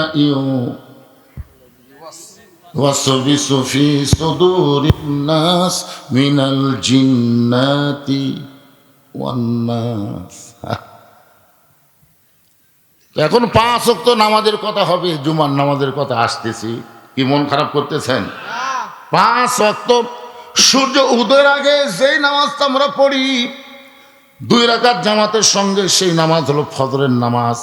আল্লাহ রাসূল বলেছেন ফজর এবং এশা কেউ যদি বাড়িতে নামাজ পড়ে তাহলে সে মুনাফিকি অর্জন করবে। এই 2 ওয়াক্ত নামাজ বাড়িতে পড়া চলবে না, এটা জামাতের সঙ্গে আদায় করা লাগবে। সূর্য যখন পশ্চিম দিকে হেলে যাবে এমন সময় 4 রাকাত নামাজ জামাতের সঙ্গে আদায় করা লাগবে। এই নামাজ হলো যোহরের 4 রাকাত ফরজ নামাজ। সূর্যের পাওয়ার যখন কমে যাবে এমন সময় 4 রাকাত নামাজ জামাতের সঙ্গে আদায় করা লাগবে। এই 4 রাকাত নামাজ হলো আসরের নামাজ। সূর্য অস্ত যাওয়ার সঙ্গে সঙ্গে আজান দিয়ে যেই নামাজ অল্প সময়ের মধ্যে আদায় করা লাগবে, 3 রাকাত ফরজ নামাজ। এই নামাজের নাম হলো মাগরিবের নামাজ। জোরে কোন নামাজ? রাতটা যখন একটু গাঢ় হয়ে যাবে এমন সময় জামাতের সঙ্গে 4 রাকাত নামাজ আদায় করা লাগবে। এই নামাজটা হলো এশারের নামাজ। এমন সময় হযরত ওমর দাঁড়াইছে। রাসূল বলে ওমর তুমি মনে হয় কিছু বলবা। ওমর বলতে হুজুর আপনার 5 ওয়াক্ত নামাজের খবর শুনলাম, কিন্তু আমার কাছে একটু কেমন যেন লাগতেছে। রাসূল বলে কেমন লাগতেছে? বলে ফজরের ফরজ 2 রাকাত জোড় আছে, জোহর 4 রাকাত জোড়, আসর 4 রাকাত জোড়, এশা 4 রাকাত জোড়, কিন্তু মাগরিব এই 3 রাকাত বেজোড় কেন? আর 5 ওয়াক্ত নামাজের ফজরের আজান দেওয়ার 8 ঘন্টা পর ফজরের নামাজ হয়, জোহরের আজান দেওয়ার 15 মিনিট পরে জোহরের নামাজ হয়, আসরের আজান দেওয়ার 15 মিনিট পরে আসর হয়, এশার আজান দেওয়ার 15 মিনিট পরে এশা হয়। কিন্তু মাগরিবের আজান দিলে 15 মিনিট পরে মসজিদে এসে দেখে মসজিদ ফাঁকা, কেউ নেই। তো মাগরিবের আজানের সাথে সাথে কেন মাগরিব পড়া লাগবে আর 3 রাকাত কেন হলো? এটা একটু আমার জানবার বিষয়। আপনাকে কি জানবার মন চায়? সঙ্গে সঙ্গে আল্লাহ নবী বলেন ওমর এই মাগরিবের 3 রাকাত ফরজ নামাজ যখন আল্লাহ আমাকে দিচ্ছেন, এমন সময় আল্লাহ বলেন হাবিব আপনার উম্মতেরা মাগরিবের 3 রাকাত নামাজ জামাতের সঙ্গে আদায় করলে আমি আল্লাহ কেমন খুশি হব আপনি কি শুনবেন না? রাসূল বলে আল্লাহ আমি শুনতে চাই। তাহলে আপনার উপর যেই কিতাব নাজিল করেছি ওই কোরআনের মধ্যে একজন নবীকে আমি আলোচনা করেছি, যেই নবীর নাম হলো ইয়াকুব নবী। ধরে বলেন নাম কি? যারা যুবকেরা আছে আমার সঙ্গে একটু গুনগুন করে বলো, ইয়াকুব নবী বাস করিতেন কেনানে, সবার চাইতে ভালোবাসতেন ইউসুফকে। ইয়াকুব নবী একদিন নির্জনে আল্লাহর কাছে কাঁদতেছে। ইয়াকুব নবী এই মাগরিবের 3 রাকাত কেন একটু মনোযোগ দিয়ে শুনবেন। নির্জনে কার কাছে কাঁদতেছে? কান্দার বিষয় হলো, আল্লাহ আপনি আমাকে 12টা সন্তান দিয়েছেন, কিন্তু 2টা সন্তান এত ভালো, আর এই 10টা এত খারাপ কেন হলো? সন্তান খারাপ হলে বাপের কষ্ট আছে না নাই? কথা কোন আছে না নাই? একজনের ছেলে নামাজ পড়ে আর আপনার ছেলে সারাদিন টুটু কোম্পানির ম্যানেজার, তাহলে আইডিয়ার মতন ঘুরতেইছে, আপনার খারাপ লাগে না? জোরে গান খারাপ লাগে না? তাহলে আমার 2টা সন্তান এত ভালো, কিন্তু এই 10টা এত খারাপ কেন হলো? আল্লাহ বলে, ইয়াকুব তোমার বউ কয়টা? ইয়াকুব বলতেছে, আল্লাহ আমার বউ হলো 2টা। ইয়াকুব নবীর বউ কয়টা? আল্লাহ রাসূল বললেন, তোমার যে বউ ভালো সে বউয়ের পেট থেকে যে 2 সন্তান হয়েছে, বনিয়ামিন ইউসুফ, এই জন্যে তোমার এই 2 সন্তান ভালো। আর তোমার যে বউ খারাপ, এই বউয়ের পেট থেকে যে 10টা সন্তান হয়েছে, এই 10টা সন্তানই খারাপ। এখান থেকে প্রমাণ পাওয়া গেল, বাবা যতই ভালো হোক সন্তান ভালো হবে না। সন্তান ভালো হবার গেলে মা ভালো হওয়া লাগবে। কে ভালো হওয়া লাগবে? আপনাকে পর্দার ব্যবস্থা আছে, পর্দার মধ্যে মায়েরা আছে না নাই? জোরে কোন আছে না নাই? আচ্ছা, আপনাকে এলাকায় সত্যি করে বলবেন, আপনাকে এলাকায় কি মেয়েরা মাথার চুল বেচায়?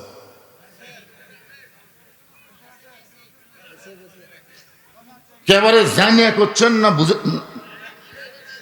আচ্ছা, এরকম কোন স্বামী এখানে আছেন যে হুজুর আমার বউ চুল বেচে? এরকম একটা স্বামী আছেন? আজকে একটা ওয়াজ হবে, বুঝলেন?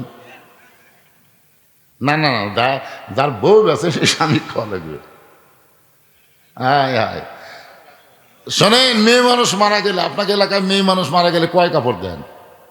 5টা কাপড় দেন না? আপনারা বলেন তো, পুরুষের 3টা, মেয়েদের 5টা। পুরুষের মতোই কিন্তু মেয়েদেরকে 3 কাপড় দেওয়া হয়, কিন্তু আলাদা 2 কাপড় 2টা জায়গার জন্য সেট করা হয়। একটা হলো সিনা বাঁধ, আর একটা হলো মাথা বাঁধ। এখন চিন্তা করেন, যে মেয়েটার মাথা মরার পরে বান্ধা দেওয়া হলো, সেই মেয়েটা জীবিত অবস্থায় মাথার চুল বেচা খেলো, এই মেয়েটার রেজাল্ট কি? এই মায়েরা যারা বসে আছেন একটু মনোযোগ দিয়ে শোনেন। তার চুল কিভাবে বেচে জানেন? 1 টাকা এইদিকে দেয়, এইদিকে চুল দেয়। 1 টাকার সমান চুল হলে 200 টাকা। হাই রে চুলের দাম রে! এই যে 10,000 টাকা, এই সব জানে 10,000 টাকা কেজি। সামান্য একটু চুল কম আছে, এখন ফেরোওয়ালা বলতেছে, ভাবি 1 টাকার সমান হতে আর সামান্য লাগবে। তো বলতেছে, ভাই রে, সারা সপ্তাহ তো আমি ছিঁড়িছি রে। মানে আপনি যে প্যারাশুট তেল কিনা দিয়েছেন, 2 তেল কিনা দিয়েছেন, ওটা গেলে গেলে হাওয়া, লাভ নেই। সারা সপ্তাহ ছিঁড়িছে, ছিঁড়া তো এই হলো। ভাবি আর সামান্য। তখন ঘরের মধ্যে দেখো, একটু ধৈর্য ধরো ভাই, আসতিস। ঘরের মধ্যে মুড়া চিরুনি দিয়ে, বুঝলেন, কেন চুলের মই দেয়। হায় চুল ছিঁড়ে আনে, বলতেছে, ভাই এখন দেখেন তো হয় কিনা। তখন চুল এই ফেরওয়ালাকে লাড়া ছেড়ে পল্লার উপর দিয়ে বলতেছে, ভাবি একটু কম আছে, অসুবিধা নেই, আগামী সপ্তাহ ধরে দিবেন। এখন আপনার বলেন, আপনার বইয়ের চুল যদি একটা ফেরওয়ালা লাড়িয়া ছেড়া কিনে, আপনার সে বইয়ের খবর কি? একটু মনোযোগ দিয়ে শুনবেন। বাবা আনন্দে মাতিয়া সাগরে ভাসাইয়া, সেই যে চইলা যায় খবর নয় না। মাজন ধরিয়া উদরে কতই যতন করে, 10 মাস পরে পায় প্রসবের বেদনা। এমন দরদি ভাবে কেউ হবে না আমার মা গো। একেবারে রক্ত মাখা জামা ওই 10 জন ইয়াকুব নবীর কাছে নিয়ে আসছে। মাগরিবের 3 রাকাত নামাজের কথা বলতেছে, একটু মনোযোগ দেন। রক্ত মাখা জামা নিয়ে আসছে, এসে বলতেছে, বাবা বহু চেষ্টা করছি, ইউসুফকে বাঘের হাত থেকে বাঁচাবার পারিনি, কিন্তু জামা বাঁচাছি। কি বাঁচাছা? ইয়াকুব নবী তাকায় দেখে জামা খালি রক্তে মাখা, কিন্তু বাঘ যে ধরিছে তার কোনো চিহ্নই নেই। আপনি ইউসুফকে ধরার আগে ইউসুফকে জামা খুলে ধরিছে না জামা সহ ধরছে? তো জামাত রক্ত মাখা আছে, কিন্তু ছেঁড়া নেই, কিছু নেই। ইয়াকুব নবী বুঝবার পারলেন এই 10 জন সন্তান ইউসুফের ব্যাপারে ষড়যন্ত্র করতেছে। তিনি ঘরের মধ্যে জামা নিয়ে গিয়ে আল্লাহর কাছে 2 হাত তুলে বললেন, আল্লাহ, আমার ইউসুফ যেখানে আছে তুমি তাকে হেফাজত করো। আপনার বলেন তো, বাবার দোয়া সন্তানের ব্যাপারে আল্লাহ কবুল করে কি করে না? আমি কিন্তু বাবার কথা বলেছি। এখানে আবার অনেকে দয়াল বাবা চিন্তা করবেন না, কারণ আমাদের বাংলাদেশে নিজের বাবার চাইতে দয়াল বাবাকে অনেকে বেশি ভালোবাসে। ধরে ধর কথা ঠিক কে না? আমার দয়াল বাবা কলা খাবা, এরকম গান আছে না নাই? আর একজন বক্তা আছে, ওর কাছে খালি বাবার ফ্যাক্টরি। এরকম একটা বাবা আমাদের বাংলাদেশ বক্তা নাই, দয়াল বাবা, কেবলা বাবা, বাবা, শালি বাবা, বাবা, খালি বাবা আর বাবা। শোনেন, 3টা বিষয়ে 3 জন বাবাকে আপনারা খুব মজবুত করে রাখবেন। একটা হলো আদি পিতা আদম আলাইসাল্লাম, একটা হলো জাতির পিতা ইব্রাহিম আলাইসাল্লাম, আর একটা জন্ম দেওয়া বাবা। এই 3টা বাবা 2 করা যাবে না। কেউ যদি বলে আমার জাতির পিতা 2টা, বুঝবেন ওর জাতির মধ্যে ভেদাল আছে। আদি পিতা 2টা বলা যাবে না, 2 বাপে জন্ম দিয়েছে এটাও বলা যাবে। ইয়াকুব নবী আল্লাহর কাছে ফরিয়াদ করলেন, আল্লাহ দোয়া কবুল করলেন। ইউসুফকে কূপের মধ্যে ফেলে দিয়েছে। বণিকেরা যাওয়ার সময় পানি তৃষ্ণা লাগলো, ওই কূপের মধ্যে গিয়ে দেখে পানির উপর একটা পূর্ণিমার চাঁদের মতন সন্তান আছে। ওই সন্তানকে তুলে সবাই বলে আমি নিব, আমি নিব। বণিকের সর্দার বলে তাহলে টুকরা টুকরা করে নেওয়া লাগবে। বলে টুকরা টুকরা না, একে বিক্রি করে যেই টাকা হবে সেই টাকা আমরা ভাগ করে নেব। এখন ইউসুফ ছোট্ট মানুষকে বাজারে বিক্রি করতে নিয়ে যায়। 2 জন খরিদ্দার বাজারের মধ্যে ঘুরতেছে। ওই সময় মানুষ বেচা কেনা হইতো। ইউসুফের দিকে তাকায় জুলাইখা পাগলি হয়ে বলতে, স্বামী গো, এই যে ফুটফুটে সন্তানকে আমি গ্রহণ করতে চাই, এই সন্তানকে আমি গ্রহণ করতে চাই। বণিকের সর্দার মনে মনে চিন্তা করে, মেয়ে মানুষ যখন কোনো জিনিস পছন্দ করবে তার দাম বেশি চাইলে কোনো সমস্যা। আপনি বগলে যদি জয়পুরহাট যান, আপনি ঠকিছেন। আপনি বগলে কাপড় কিনবার যাবেন, একেবারে 600 টাকা কাপড়ের দাম 1200 টাকা চাবি।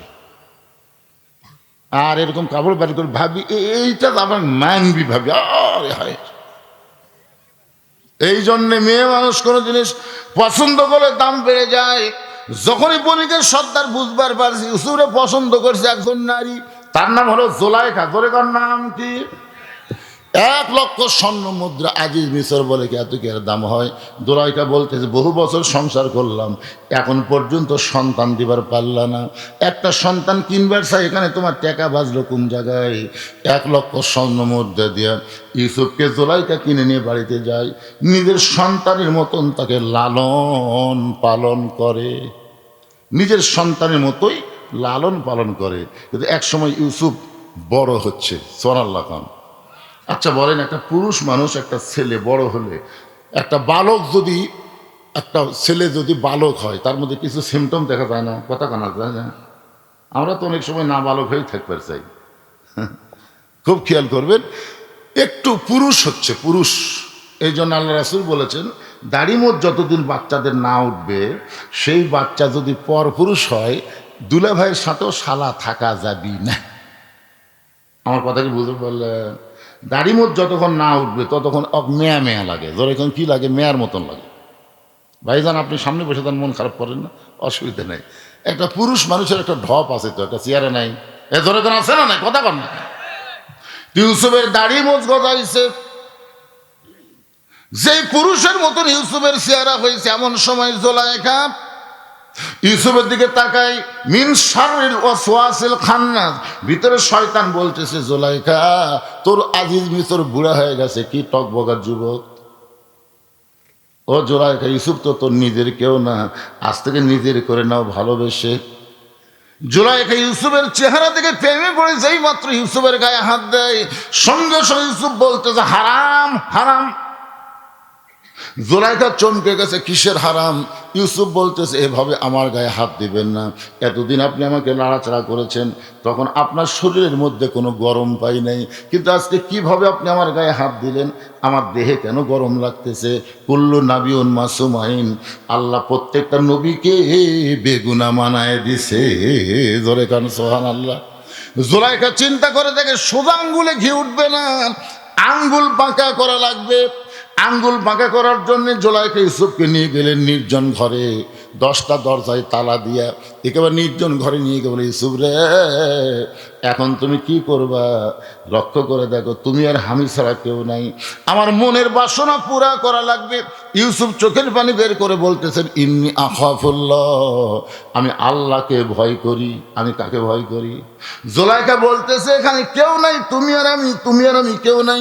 ইউসুফ বলতেছে কেউ না থাকলেও আমার আল্লাহ সব দেখবে। এই কথা বলে ইউসুফ যখন পালাবার চায়, জুলাইখা চিন্তা করতেছে যতই পালাবার চাও, দরজার তালা মারছি, চাবি আছে আমার হাতে। নাসরুম মিনাল্লাহি ওয়া ফাতহুন করিব ওয়াবাশশিরিল মুমিনিন। প্রত্যেকটা দরজার তালা খুলে গেল, সমস্ত দরজার তালা খুলে ইউসুফ যখন শেষ দরজার তালায়, এমন সময় জুলাইখা রাগিনী ভাগিনী হয়ে ইউসুফের জামার পিছন দিকে এভাবে খামচে ধরছে। তালা দিয়ে আটকান গেল না, তারপরে চলে যাবে, যাবার দিব না। জামা যখন খামচে ধরছে, যার কোলে যায় আল্লাহর ভয়, তার কি কোনো জামার মহব্বত হয়? ইউসুফ যখন পালায় গেছে, এমন সময় জুলাইখা মাথার চুলগুলো এলোমেলো করে বিচারকের কার্যালয়ে রাজদরবারে এলোমেলো চুল করে বলতেছে, ও বিচারক মণ্ডলী, যাকে সন্তানের মতন লালন পালন করলাম, সে ইউসুফ আমার ইজ্জত নষ্ট করবার চাই। আমাকে এমনভাবে ধরেছিল, আমি যদি আজকে নিজকে রক্ষা না করতাম তাহলে আমার ইজ্জত বাঁচাবার পারতাম না। সঙ্গে সঙ্গে সমস্ত বিচারক বলে, জুলাইখা এমন করে আপনি কাঁদবেন না, অবশ্যই ইউসুফের বিচার হবে। আপনারা বলেন তো, জুলাইখা অভিযোগ করেছে, কিন্তু বিচারকরা বলতেছে অবশ্যই বিচার হবে। এখানে তদন্তের দরকার আছে না নাই? তদন্ত ছাড়াই বিচার। আমি সংক্ষেপে বলতেছি, মাগরিবের 3 রাকাত নামাজ আমরা কেমনে পাইলাম ভাইজান? এই নামাজ পড়লে আমাদের লাভটা কি? এই নামাজটা এরকম ব্যতিক্রম হলো কেন? ফজর 2 রাকাত হলো জোর, জোহর 4 রাকাত জোর, আসর 4 রাকাত জোর, এশা 4 রাকাত জোর, কিন্তু মাগরিবের অল্প সময়ের মধ্যে গল্প করা লাগবে। এই 3 রাকাত বেজোর, এটা কেন পড়লে লাভটাকে এটা বোঝানোর জন্য বলতেছি। এখন পরের দিন বিচার হচ্ছে, সংক্ষিপ্ত ভাই বলতেছি, বিচার হাজার হাজার মানুষ আছে বিচার দেখার জন্যে। জুলাইখা তাকে ছোট্ট থেকে লালন পালন করছে, সেই ইউসুফ নাকি হায় রে নিজের মায়ের মতন জুলাইখার ইজ্জত নষ্ট করবার চাচ্ছে। এই নিমক হারামের ঢপটা কেমন? সবাই দেখতেছে তাকে, ইউসুফ দাঁড়িয়ে আছে। ইউসুফের চেহারার দিকে তাকায় দেখে এই মানুষটা এত সুন্দর মানুষ, কোনোদিন মানুষ নির্যাতন করতে পারে না, কোনোদিন বাড়ি ঘর পোড়ায় দিবার পারবে না, কোনোদিন ইজ্জত নষ্ট করবে না, অপরের সম্পদ নেবে না। আল্লামা সাইদি হুজুরকে 50 বছর মানুষ বাংলাদেশের প্রত্যেকটা তাফসির জগতে দেখেছে। আপনার বলেন তো, তার চেহারার মধ্যে যুদ্ধ অপরাধের কোনো চিহ্ন আছে? মানুষ খুন করছে, বাড়িঘর লুটতারাজ করছে, হাসিনা যেগুলো কেস দিছে, হায় হায়। আল্লাহ কোরআন দিয়ে তদন্ত করলেন, ইন্নামা ইয়াখশাল্লাহ মিন ইবাদিহিল উলামা। বান্দা সময়ের মধ্যে আলেম বান্দারাই সবচাইতে আল্লাহকে বেশি ভয় করে, এ কথা বললেন আল্লাহ। আর হাসিনা বলতেছে আলেমরা নাকি নির্যাতন করে। আপনাদের মধ্যে কথাবার্তার মধ্যে উনি যে যুদ্ধপরাধী, নারী নির্যাতন করছে, এগুলো কি বোঝা যায়? সবাই ইউসুফকে দেখতে আশ্চর্য হয়ে যায়। এত সুন্দর মানুষ, এত সুন্দর মানুষ ওই জুলাইখার ইজ্জত নষ্ট করবে, এটা বিশ্বাস হয় না। এমন সময় প্রধান বিচারপতি বলে, ইউসুফ, যিনি তোমাকে সন্তানের মতন লালন পালন করলো, আর তুমি তার ইজ্জত নষ্ট করবার চাও, তুমি এমন নিমক হারাম হয় না কেন? এই কথা প্রধান বিচারক বারবার যখন বলতেছে, এমন সময় মায়ের কোল থেকে 2.5 মাস কোনো কিতাবে লিখছে 3 মাসের একটা বাচ্চা জবান খুলে বলতেছে, রে প্রধান বিচারপতি, শুধু জুলাইখা অভিযোগ করলো আর তোমরা ইউসুফের বিচার শুরু করলে। অভিযোগ শুনে বিচার করলে হবে না, তদন্ত করা লাগবে। বিচারপতি কয়, কে রে এটা, কে রে, কে কথা বললো রে? তখন এক মা বলতেছে, আমার এই বাচ্চা 2.5 মাস বয়স, কি কথা কয়? প্রধান বিচারপতি বলতেছে, তা আমার কাছে নিয়ে আসো। প্রধান বিচারপতির কাছে যখন নিয়ে যাওয়া হয়েছে, ওই বাচ্চাটার জবান আল্লাহ খুলে দিছে। বাচ্চা বলতেছে, রে বিচারপতি, শুধু অভিযোগ করেছো, অভিযোগ শুনে বিচার করো, তদন্ত করে দেখো তদন্ত করে দেখো, যদি ইউসুফ জোলাইকাকে ধরবার চায়, ইউসুফ যদি জোলাইকার ইজ্জত নষ্ট করবার চায়, তাহলে জোলাইকা ইজ্জত বাঁচানোর জন্যে ইউসুফের জামার সামনে ছিঁড়ে ফানাফাট করে দিবে। কারণ ইউসুফ ধরবার গেছে, ধরে কখন কী করবার গেছে, আর জোলাইকা বাঁচবার চায়, তাহলে জামার সামনে ছিঁড়ে ফানাফাট হয়ে যাবে। আর যদি জোলাইকা ইউসুফকে ধরবার চায়, ইউসুফ যদি তার ইজ্জত রক্ষা করতে চায়, তাহলে জামার পিছন দিকে ছিঁড়া হবে। এখন তদন্ত করে দেখো তো ইউসুফের গায়ের জামার খবর কি। সমস্ত বিচারক তদন্ত করে দেখে জামার সামনে তো ছেঁড়া দূরের কথা, কোনো ময়লাও পর্যন্ত নাই। আর পিছন দিকে তাকায় দেখে জামার অনেক জায়গায় ছেঁড়া। সমস্ত বিচারক চোখ বন্ধ করে মনে মনে কয়, ইউসুফ তুমি নির্দোষী, কিন্তু আমরা জবান বন্ধ করেছি, আমরা জবান বন্ধ করেছি। ইউসুফ তুমি নির্দোষী, কিন্তু একজনের ভয়ে আমরা জবান বন্ধ করছি। প্রত্যেকটা বিচারকই কিন্তু জানতো আল্লামা সাইদি হুজুর নির্দোষী, ধরে কোন কথা ঠিক না, কিন্তু আমরা জবান বন্ধ করেছি। মানে এমন একটা ভয় দেখাইছে, এমন একটা লোভ দেখাইছে, যে লোভের কারণে চিন্তা করে দেখেন, ইউসুফ তুমি নির্দোষী, কিন্তু আমরা জবান খুলবার পারতেছি না, আমরা বড় বিপদে আছি। কিছুক্ষণ পরে আজিজ মিশর জোলাইকার স্বামী বলতেছে, এই বিচার করে তদন্তের রিপোর্ট কি, তদন্তের রিপোর্ট কি? প্রধান বিচারপতি বলতেছে ইউসুফ দোষী।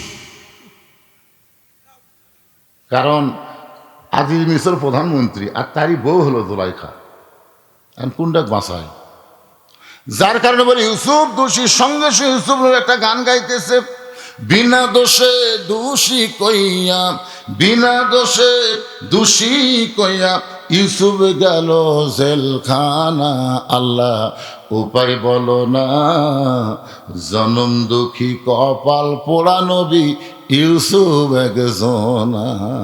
23 সালে আগস্টের 14 তারিখে আল্লামা সাইদি হুজুরকে হত্যা করেছে। 24 সালের 5 আগস্টে ওই কালকি জোলাইখা বাংলাদেশ থেকে পলান লাগছে। জোরে কোন কথা ঠিক কিনা? আল্লাহর বিচার আছে না নাই? আমার আগে আমার দ্বিতীয় বক্তা ভাই ওয়াজ করতেছিল, তুইজ্জু মান তাশা ওয়া তুযিল্লু মান তাশা বিয়াদিকাল খায়র ইন্নাকা আলা কুল্লি শাইইন কাদির। আল্লাহ এক সময় ইউসুফকে মিশরের খাদ্যমন্ত্রী, শেষ পর্যন্ত প্রেসিডেন্ট বানায় দিয়েছে। সুবহানাল্লাহ কোন। মিশরে যখন খাদ্যমন্ত্রী ইউসুফ নবী, তখন ওই 10 জন, কোন 10 জন? ওই 10টা হাত পা বান্ধে কুয়ার মধ্যে ফেলে দিছে, ওরাই আছে। ইউসুফ নবীর সামনে দাঁড়ায় বলতেছে, আমরা হলাম কিনান দেশের অধিবাসী, আমাদের বাবা হলো ইয়াকুব নবী, আমরা আপনার কাছে একটু খাদ্য সাহায্য চাই। কিছু চোখ বন্ধ করে দেখি এরাই তো। এতই কান্না কান্দিছি রে আমি, এতই কান্না করছি যে ভাইজান হাত পা বান্ধা কুয়ার মধ্যে ফেলা দিস না ভাই, যদি আমাকে পছন্দ না করিস আমি চলে যাবো যেখানে খুঁজি সেখানে, কিন্তু আমাকে এইভাবে ফেলা দিস না ভাই। এতই কান্দা কান্দিছি, কিন্তু এই 10 জন আমার চোখের পানি দেখেনি, আর হাত পা বান্ধা কুয়ার মধ্যে ফেলা দিছে। মন বলতেছে লাগা লাগা, তোর এখন হাতত ক্ষমতা আছে, এই 10টাকে লাগা।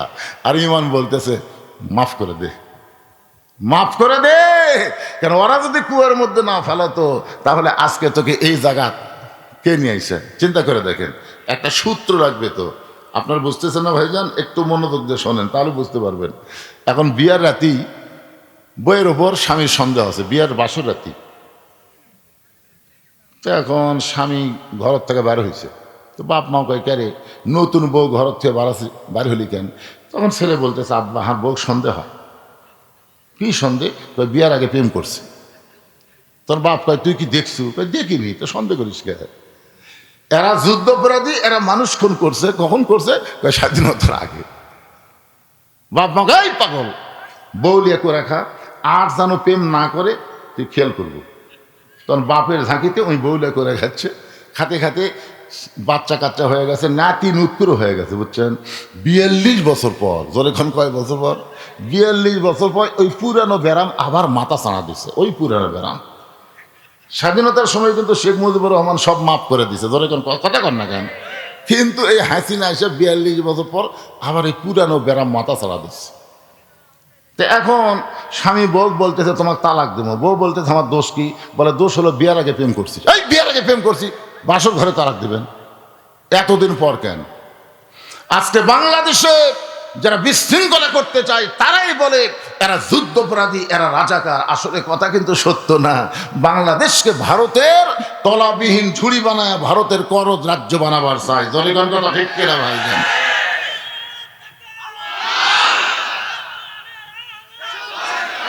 লিল্লাহে তাকবীর। একটু মনোযোগ দিয়ে শুনবেন। মাগরিবের 3 রাকাত নামাজ আর জুমার নামাজ লাগাতার 3 জুম্মা। ধরে কোন কয় জুম্মা? বারান্দায় নামাজ পড়বি, সর্বশেষে যেই লোকটা আসবে, সর্বশেষে যেই লোকটা আসবে আবার সর্ব আগে যেই লোকটা যাবে, 3 জুম্মা যদি একই আমল করে তাহলে সে মানবরূপী শয়তান। তাকে 1 সন্ধ্যা খাওয়ালেই তোর মান্নত পুরা হবি। মনে আছে না ভুলে গেছেন? আমি কিন্তু কোনো ওয়াজ বলবো না। ফাসাল্লি রব্বিকা ওয়ানহার, 1 নম্বর নামাজ, 2 নম্বর কুরবানি, এই 2টা বিষয়ে আমার আলোচনা চলবে। এটার রজব মাস, এই মাসেই মেরাজ। যেরকম ঠিক কিনা ভাইজান? মাগরিবের 3 রাকাত, জোহরের এশার 4 রাকাত, ফজরের 2 রাকাত, তার জোহরের 4 রাকাত, আসরের 4 রাকাত, এই 17 রাকাত নামাজ নিয়ে নবী সাহাবীদের নিয়ে যখন আলোচনা করতেছেন, এমন সময় আবু জেহেল গ্রুপ নিয়ে হাজির। কি নিয়ে হাজির? আবু জেহেলের কিন্তু গ্রুপ আছে, গ্রুপ নিয়ে হাজির। এই গ্রুপের মধ্যে একজন তেলতালা, নাম হলো আবু সুফিয়ান। আবু সুফিয়ান বলতেছে, ও মুসলমানের নবী, তুমি যা বলো মুসলমান তাই বিশ্বাস করে। তুমি যা বলো মুসলমান তাই বিশ্বাস করে। এমন সময় নবীর কাছে একজন সাহাবী ছিল, নাম হলো হযরত উমর। জোরেকার নাম কি? উমর ফারুক দাঁড়িয়ে বলতেছে, এই কাফেরের বাচ্চারা, এই নবী আমাদেরকে নামাজের ওয়াজ শোনাচ্ছে, তোর কোক ডাকলো কে? আপনারা বলেন তো, হযরত আবু বকরের দরজায় আবু জেহেল সকালে না যায়, যদি উমরের দরজার যেত তাহলে আবু জেহেলের অবস্থাটা কি হতো? হ্যাঁ, এই ভাইজান একটু মনোযোগ দিয়ে শোনেন। উমর ফারুক বললেন, এই কাফেরের বাচ্চারা, নবী আমাদের 5 ওয়াক্ত নামাজের কথা বলতেছে, এখন মাগরিব শুরু করছে, এই সময় তোদেরকে এখানে আসতে বলছে কে? আল্লাহ রাসূল যদি বলতো, ওমর সকালবেলা আবু জেহেল আমাকে পাগল বানা গেছে, পাগল হয়ে গেছে, এখন গ্রুপ লিয়াচ্ছে, তুমি ধরো। নবী যদি বলতো ধরো, তাহলে একটা কাফেরের বাচ্চা বাঁচবি? দেখেন নেতা কাক কয়, বুঝলেন? আল্লাহ নবী বলেন, ওমর এজলাস, ওমর তুমি বসো, ওমর তুমি বসো। ইসলামী আদর্শের নেতা তারাই হবে যারা কর্মীকে উস্কায় দেয় না, বরং কর্মীকে বসায়া দেয়। আজকে বাংলাদেশে ইসলামী আদর্শের নেতার যে কর্মী আছে, খালি ধরবার করলে একটার বিসিও বাংলাদেশের থাকবি না। ধরে কথা, একটার বিসিও থাকবি না, কিন্তু খালি কয়। এই যে দেখেন, এই যে আসন বন্টন নিয়ে দেখছেন, আসন বন্টন কি হলো? এতদিন ধরে যারা কাজ করতেছে, খালি আমির বলতেছে তোমাকে ওখানে দেওয়া গেল, অমুককে দেওয়া হবে। উনি বলতেছেন উপর থেকে নির্দেশ যা হবে তাই, আমার এখানে আপত্তি। হাই হাই, কি নেতা মানার সিস্টেম রে! আর এটি আইজাকারে নমিনেশন দিয়ে দিয়েছে, একদল মশাল মিছিল, আর একদল ই মিছিল, ও মারো ধরো। এগুলা মানুষের দল, এগুলা আল্লাহর দল না। আল্লাহর দলের কিছু সৌন্দর্য আলাদা আছে। জোরে কোন কথা ঠিক করে? রাসূল বলেন, ওমর এজলাস, বসো। উমর ফারুক যখন বসে গেছে, নবী আমার 2 হাত বাড়ায় বললেন, ও মক্কার সম্ভ্রান্ত ব্যক্তিরা, আপনার যখন এসেছেন তাহলে আপনারা বসেন, আমি 5 ওয়াক্ত নামাজ নিয়ে কথা বলতেছি। এমন সময় আবু সুফিয়ান বলতেছে, নামাজের ওয়াজ শুনতে আসি নাই, আমরা তোমার নামাজের ওয়াজ শুনতে আসি নাই। রাসূল বললেন, তাহলে কি জন্য আইছেন? আবু সুফিয়ান বলতেছে, আমাদের নেতা আবু জেহেল 2 বার বাইতুল মুকাদ্দাস ভ্রমণ করেছে, 2 বার বাইতুল মুকাদ্দাসে গেছে। আমাদের জানবার বিষয় হলো বাইতুল মুকাদ্দাসের দরজা জানলা কয়টা? আমাদের জানার বিষয় হলো বাইতুল মুকাদ্দাসের দরজা জানলা কয়টা? নবীর চোখ দিয়ে দর দর করে পানি পড়তেছে। আবু বকর বলে, রাসূলুল্লাহ, সকালবেলা আবু জেহেল আপনাকে পাগল বলে চলে গেছে, এখন গ্রুপ নিয়ে এসে চূড়ান্ত অপমান করার জন্যে। আপনি কি দরজা জানলার হিসাব জানেন? রাসূল কান্দার বলে, আবু বকর, আমি শুধু আল্লাহর হুকুমে বাইতুল মুকাদ্দাসের মধ্যে 2 রাকাত নামাজ পড়াইছি, আমি তো দরজা জানলা গুনবার যাইনি। আপনারা জয়পুরহাটের কেন্দ্রীয় মসজিদে নামাজ পড়েন না? পড়েন না? তো যদি আপনি সামনে কাতার নামাজ পড়েন, কোনো মুসল্লি যদি বলো ভাই নামাজ পড়ছে, তো সামনে কাতার পড়ছি, আমার বিশ্বাস হয় না, বিশ্বাস হয় না।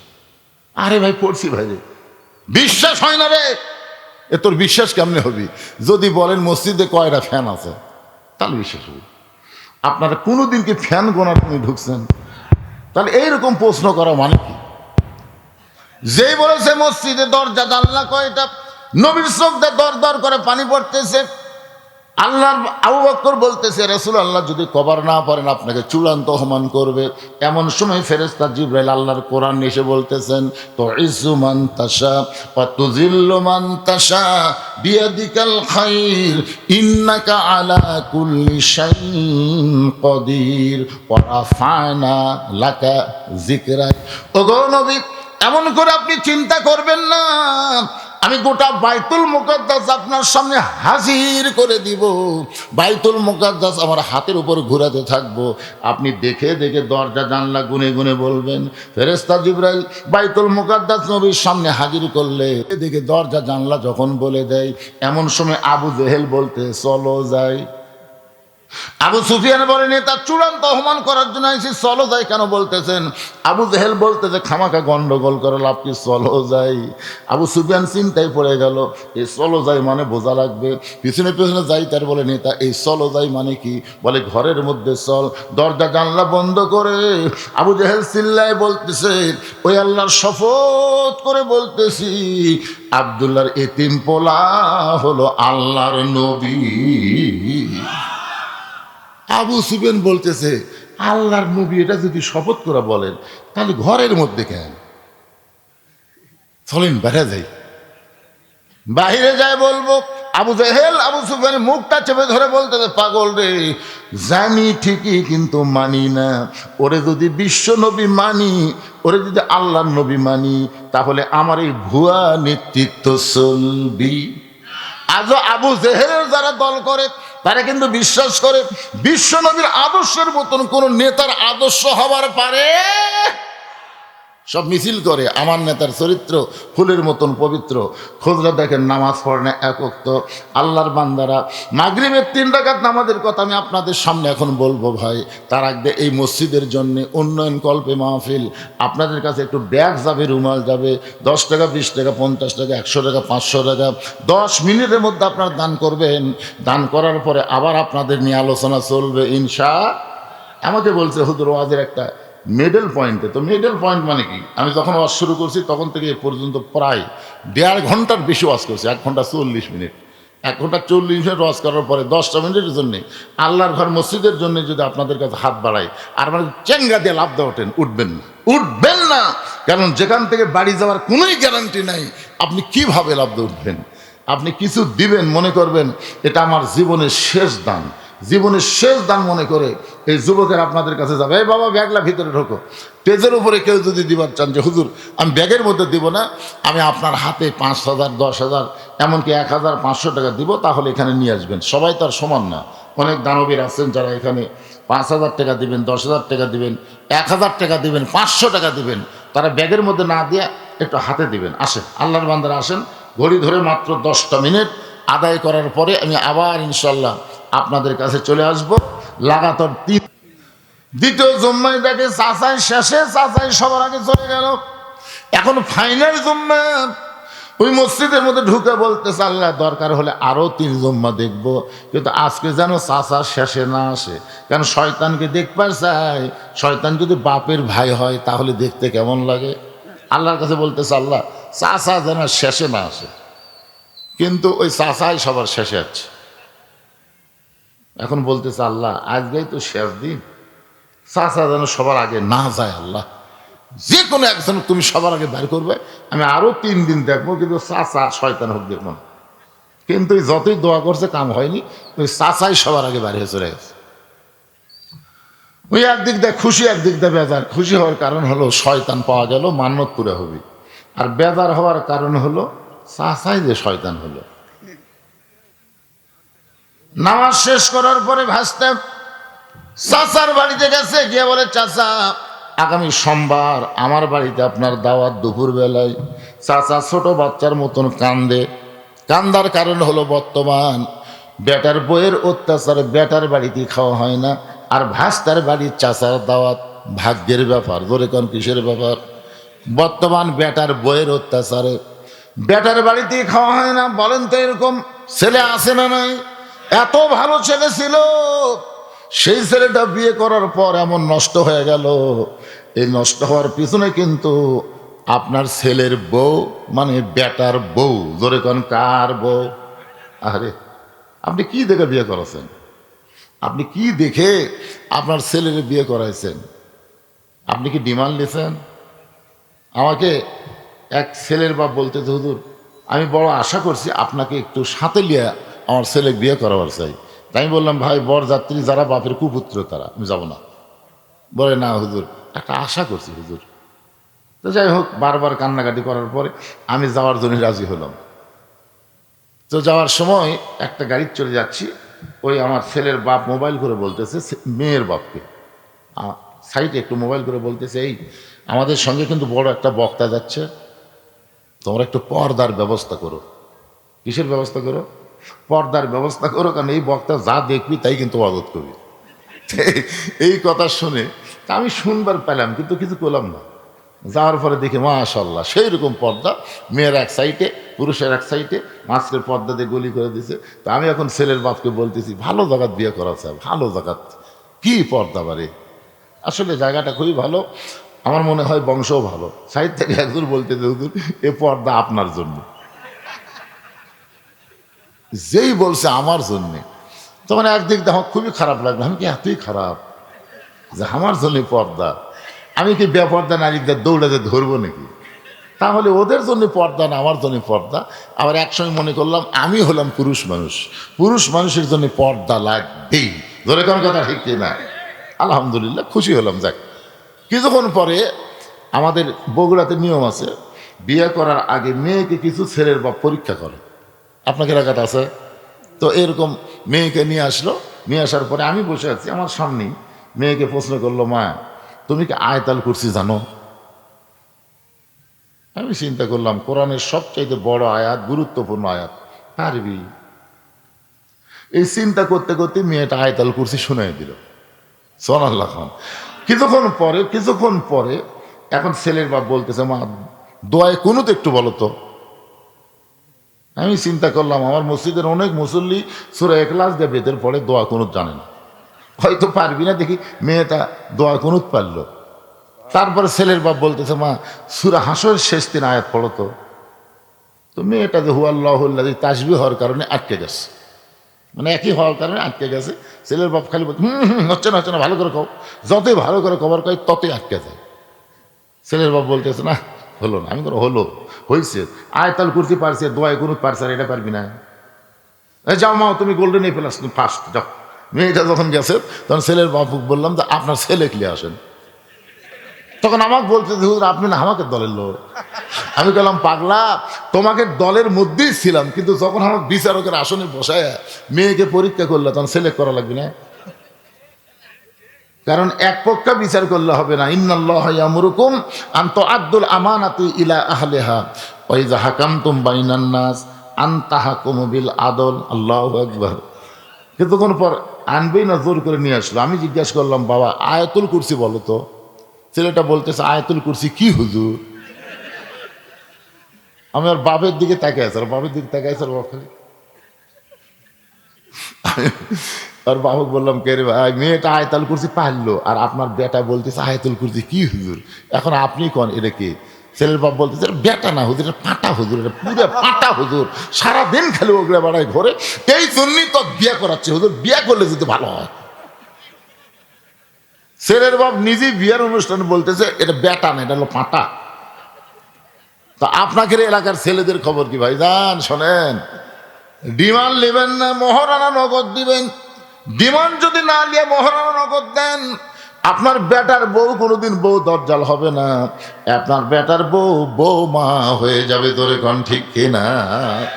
বৌমা দেখবেন বাপ মায়ের চাইতে শ্বশুর শাশুড়িকে বেশি ভালোবাসবে, কিন্তু আপনি ডিমান্ড নিয়ে বেটারে বিয়ে করাইছেন, মহারণা এখন পর্যন্ত দেয়নি, এখন পর্যন্ত মহারণা দেয়নি, বাচ্চা কাচ্চা হয়ে গেছে, মহারণার খবর কি? দিম হুজুর, কি হবে? আল্লাহ রাসূলের জামাতা হযরত আলী সবচাইতে গরিব মানুষ, সে আলীর মহারণা নগদ। জোরে কর সুবহানাল্লাহ। মহারণা বাকি তো আর কোনো কথাই নাই, কিন্তু আমাদের বাংলাদেশে নগদ মহারণা হয় না। একটু মনোযোগ দিয়ে শুনবেন। মুরব্বী কান্দার বলে বর্তমানে বইয়ের অত্যাচারে বেটার বাড়িতে দাওয়াত হয় না, আর তুই চাচা হয়ে আমাকে দাওয়াত দিলি। ঠিক আছে বাবা, সোমবার দিন যাবো, কোনো টেনশন নাই। এখন স্বামী আসে বউ বলতেছে তোমার বেটার আর কোনো টেনশন নাই, শয়তানক দাওয়াত দিয়াচ্ছি। বউ বলতেছে শয়তানের সাইজ কিরকম? তুমি যে শয়তানক দাওয়াত দিলে তার সাইজ কিরকম? স্বামী বলতেছে খবরদার, সোমবার দিন দুপুরবেলা শয়তান আসবে, তুই একটা কথা তার বলিস না। তুই কথা বললে শয়তান যদি না খায় ফেরত যায়, তোর বেটা কিন্তু বাঁচবি না। এমন শর্ত দেওয়া দিছে। এখন সোমবার দিন চাচা ভালো পোশাক পাতি পরে বের হয়েছে, রাস্তার মধ্যে মুরব্বীদের সঙ্গে দেখা হয়। মুরব্বীরা বলে কোথায় যাবা? বলে ভাসতে দাওয়াত দিছে।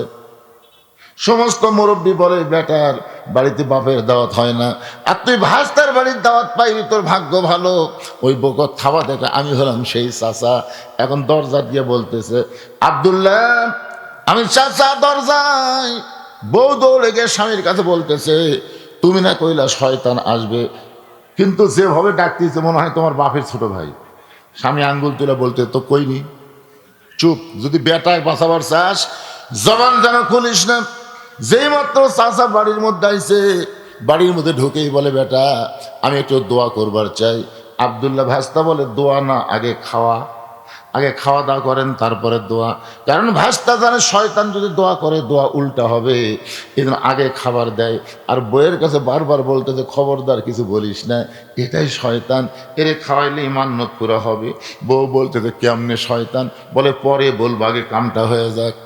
খাওয়া দাওয়া যখন শেষ হয়ে গেছে, এমন সময় চাচা বলতেছে বাবা আমি একটু দোয়া করি, এত টাকা খরচ করে তুই চাচারে খাওয়াইলি, আমি একটু দোয়া করি। ভাস্তা হাতে ঠাসি দিয়ে বলতে শয়তানের দোয়ার দরকার নাই। চাচা বলে শয়তান মানে? বলে শয়তান মানে আমার হুজুর কইছে, আমার হুজুর কইছে জুমার দিনে সবার শেষে আগে যাবে। এই কাম যদি লাগাতার 3 জুম্মা করে তাহলে সে শয়তান, তাকে এক সন্ধ্যা খাওয়ালি মান্যত পুরা হবে। কারণ বেটা হওয়ার পরে নিয়ত করছি আল্লাহ আমি শয়তানকে এক সন্ধ্যা ভাত খাওয়াবো। শয়তান ক্ষুধা পাচ্ছে না, আপনি যে শয়তান এটা হুজুর না করলে তাই বুঝতাম না। চাচা বলতে যে কয় জুম্মার কথা কছে? বলে 3 জুম্মা। আমি যেদিন থেকে নামাজ শুরু করছি সেদিন থেকে একই কাম করতেছি, সবার শেষে যাই আগে আসি। তাহলে কি হলো রে? 3 জুম্মা যদি শয়তান হয় তাহলে 100 জুম্মাত কি হবে? 200 জুম্মাত কি হবে? যারা এখানে জুম্মা নামাজ পড়তেছেন ভাইজান 5 ওয়াক্ত পড়েন না, আপনাদের খবর কি? হাসির কথা না। মসজিদের উন্নয়ন কল্পে মাহফিল। মসজিদের উন্নয়ন মানে মসজিদ টাইস ফাইজ দিয়ে সেরকম সাইজ করা না। মসজিদের উন্নয়ন হচ্ছে মুসল্লি কালেকশন করা। ধরে কথা কন না কেন? মুসল্লি কালেকশন হবে জুমার দিনে। ইমাম সাহেব খুতবা দেবে। ইমাম সাহেব যখন খুতবা দেয়, ওই খুতবাটা আমাদের বাংলাদেশে বিশেষ করে হানাফি মাযহাবের মধ্যে আরবিতে খুতবা দেয়, মুসল্লি বুঝবার পারে না। এই জন্য খুতবার আগে বাংলা দিয়া ওই খুতবার উপরে তাফসির করে বোঝানো দরকার। জোরে কোন ঠিক কিনা? যেরকম এখানে একজন বলল বর্তমান প্রেক্ষাপটকে সামনে নিয়ে হুজুর যেন তাফসির করে। বর্তমান প্রেক্ষাপট কি? 12ই ফেব্রুয়ারি। বর্তমান প্রেক্ষাপট কি? 12ই ফেব্রুয়ারি। 12ই ফেব্রুয়ারিতে হয়ে যাবে। আপনি কাক দিবেন? আপনি দিবেন আপনার আমানতটা কাক দিবেন? আপনার আমানত, এত বড় ভোট, আপনার যে আমানত আল্লাহ আপনাকে দিছে, এটা কি আপনি দেখে শুনে দিবেন না? আজকে তো আমাদের এলাকায় মিছিল হচ্ছে, আমার ভোট আমি দিব, যাকে খুশি তাকেই দিব। যাকে খুশি তাকে দিবার পারবেন না তো। আমার ভোট আমি দিব দেখে শুনে বুঝে ভালো মানুষকে দিব। জোরে কোন কথা ঠিক কিনা? ভালো মানুষকে দিব। এই ভালো মানুষ যত ভালো কাজ করবে, ওই ভালো কাজ করার কারণে সবের একটা অংশ আল্লাহ আমার আমল নামাত দিবে। আর খারাপ মানুষের দিবেন, ওই যত চুরি চামারি করবি ওই আমল নামার মধ্যে পাপ ঢুকবি। হাসনের ময়দানে দেখবেন আপনার আমল নামার মধ্যে বস্তা আছে, সিমেন্টের রড আছে, ইটে আছে। কেন আমি জীবনে মেম্বার চেয়ারম্যান হইনি, আমার আমল নামার বস্তা সিমেন্ট ইট কেন? পাগলা তুই যাক ভোট দিস, তুই মারিস, তুই মারলে খালি ওর মারা হলো, তোর মারা হলো না, তুই তো সাক্ষী দিলি। এই জন্য বর্তমান প্রেক্ষাপট হলো সামনে নির্বাচন, দেখে শোনা কাম সারা লাগবে। ধরে কোন কথা ঠিক না? এই নির্বাচনটা যদি কোরআনের পক্ষে হয় তাহলে নামাজের জন্য কোনো ওয়াজ করা লাগবে না, নামাজ 5 ওয়াক্ত সংসদ থেকে পাশ হয়ে যাবে। আল্লাহ কোরআনে বলেছেন আল্লাযীনা ইম্মাক্কান্নাহুম ফিল আরদ, মুসলমানের মধ্যে কাউকে যখন ক্ষমতা দেওয়া হবে তার 1 নম্বর দায়িত্ব হলো আকামুস সালাত, নামাজ কায়েম করো। বাদান একটু খেয়াল করবেন, ফাসাল্লি রব্বিকা 1 নম্বর হলো নামাজ, ওয়ানহার 2 নম্বর কোরবানি। আমি 2টা আমল যারা করতে পারবে তারাই পান করবে হাউজে কাউসারের পানি। এখন আপনারা বলেন এই কুরবানি মানে গরু খাসি কুরবানি না, এই কুরবানির নাম হলো ওসমান হাদি। এই কুরবানির নাম কি? আকাশেতে লক্ষ তারা, একটা চাঁদের আলো, 1000 কোটি মানুষের চাইতে একজন ওসমান হাদি ভালো। এই কুরবানি মানে বাতিলের সঙ্গে আপোষ করা না, এই কুরবানি মানে বাতিলের সঙ্গে আপোষ না করে হকের পক্ষে প্রয়োজন হলে নিজের জীবন দেওয়া লাগতে পারে। ধরে কথা কর না কেন? এই জন্য একটা গানও আছে, ইমানের দাবি যদি কুরবানি হয় সেই দাবি ঘরে বসে থাকা নয়।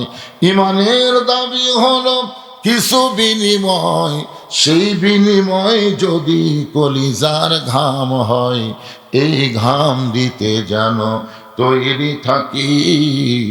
ওগো দয়াময় আমার আল্লাহ দয়াময়। আল্লাহু আকবার।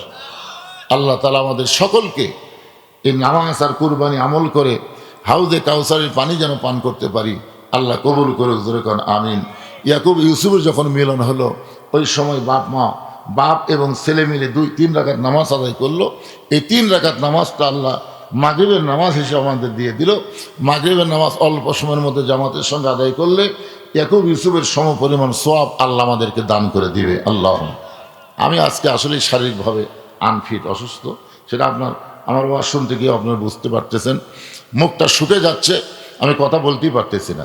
হঠাৎ হয়তো ডায়াবেটিসটা বেড়ে গেছে, যার কারণে মুখে আর কোনো রস নেই। তাও 2 ঘন্টা আপনাদের সামনে আলোচনা করলাম। বক্তা এবং শ্রোতা সবাইকে আমল করে ফজরের নামাজ আমরা যেন জামাতের সঙ্গে আদায় করতে পারি। আল্লাহ রাসূল বলেছেন ফজরের নামাজ জামাতে আদায় না করলে তার মধ্যে নেফাকি এসে পড়বে। এই জন্য ফজর এবং ঈশার নামাজ আমরা জামাত আদায় করব। আমার মা বোনদের জন্য বলবো, মা আপনারা পর্দায় থাকবেন, সবাই ইস্তেগফার পড়েন। আস্তাগফিরুল্লাহ রব্বি মিন কুল্লি জামবি ওয়া তুবু ইলাইহি, আস্তাগফিরুল্লাহ রব্বি মিন কুল্লি জামবি ওয়া তুবু ইলাইহি, লা হাওলা ওয়ালা কুওয়াতা ইল্লা বিল্লাহিল আলিয়্যিল আযীম। হ্যাঁ, দোয়া নতুন বছর আল্লাহ ইনশাল্লাহ ভালোই রাখবে ইনশাল্লাহ, যদি এইটার পক্ষে আমাদের রায় হয়। ঠিক কিনা বলেন? ভালো তো নিজের থেকেই।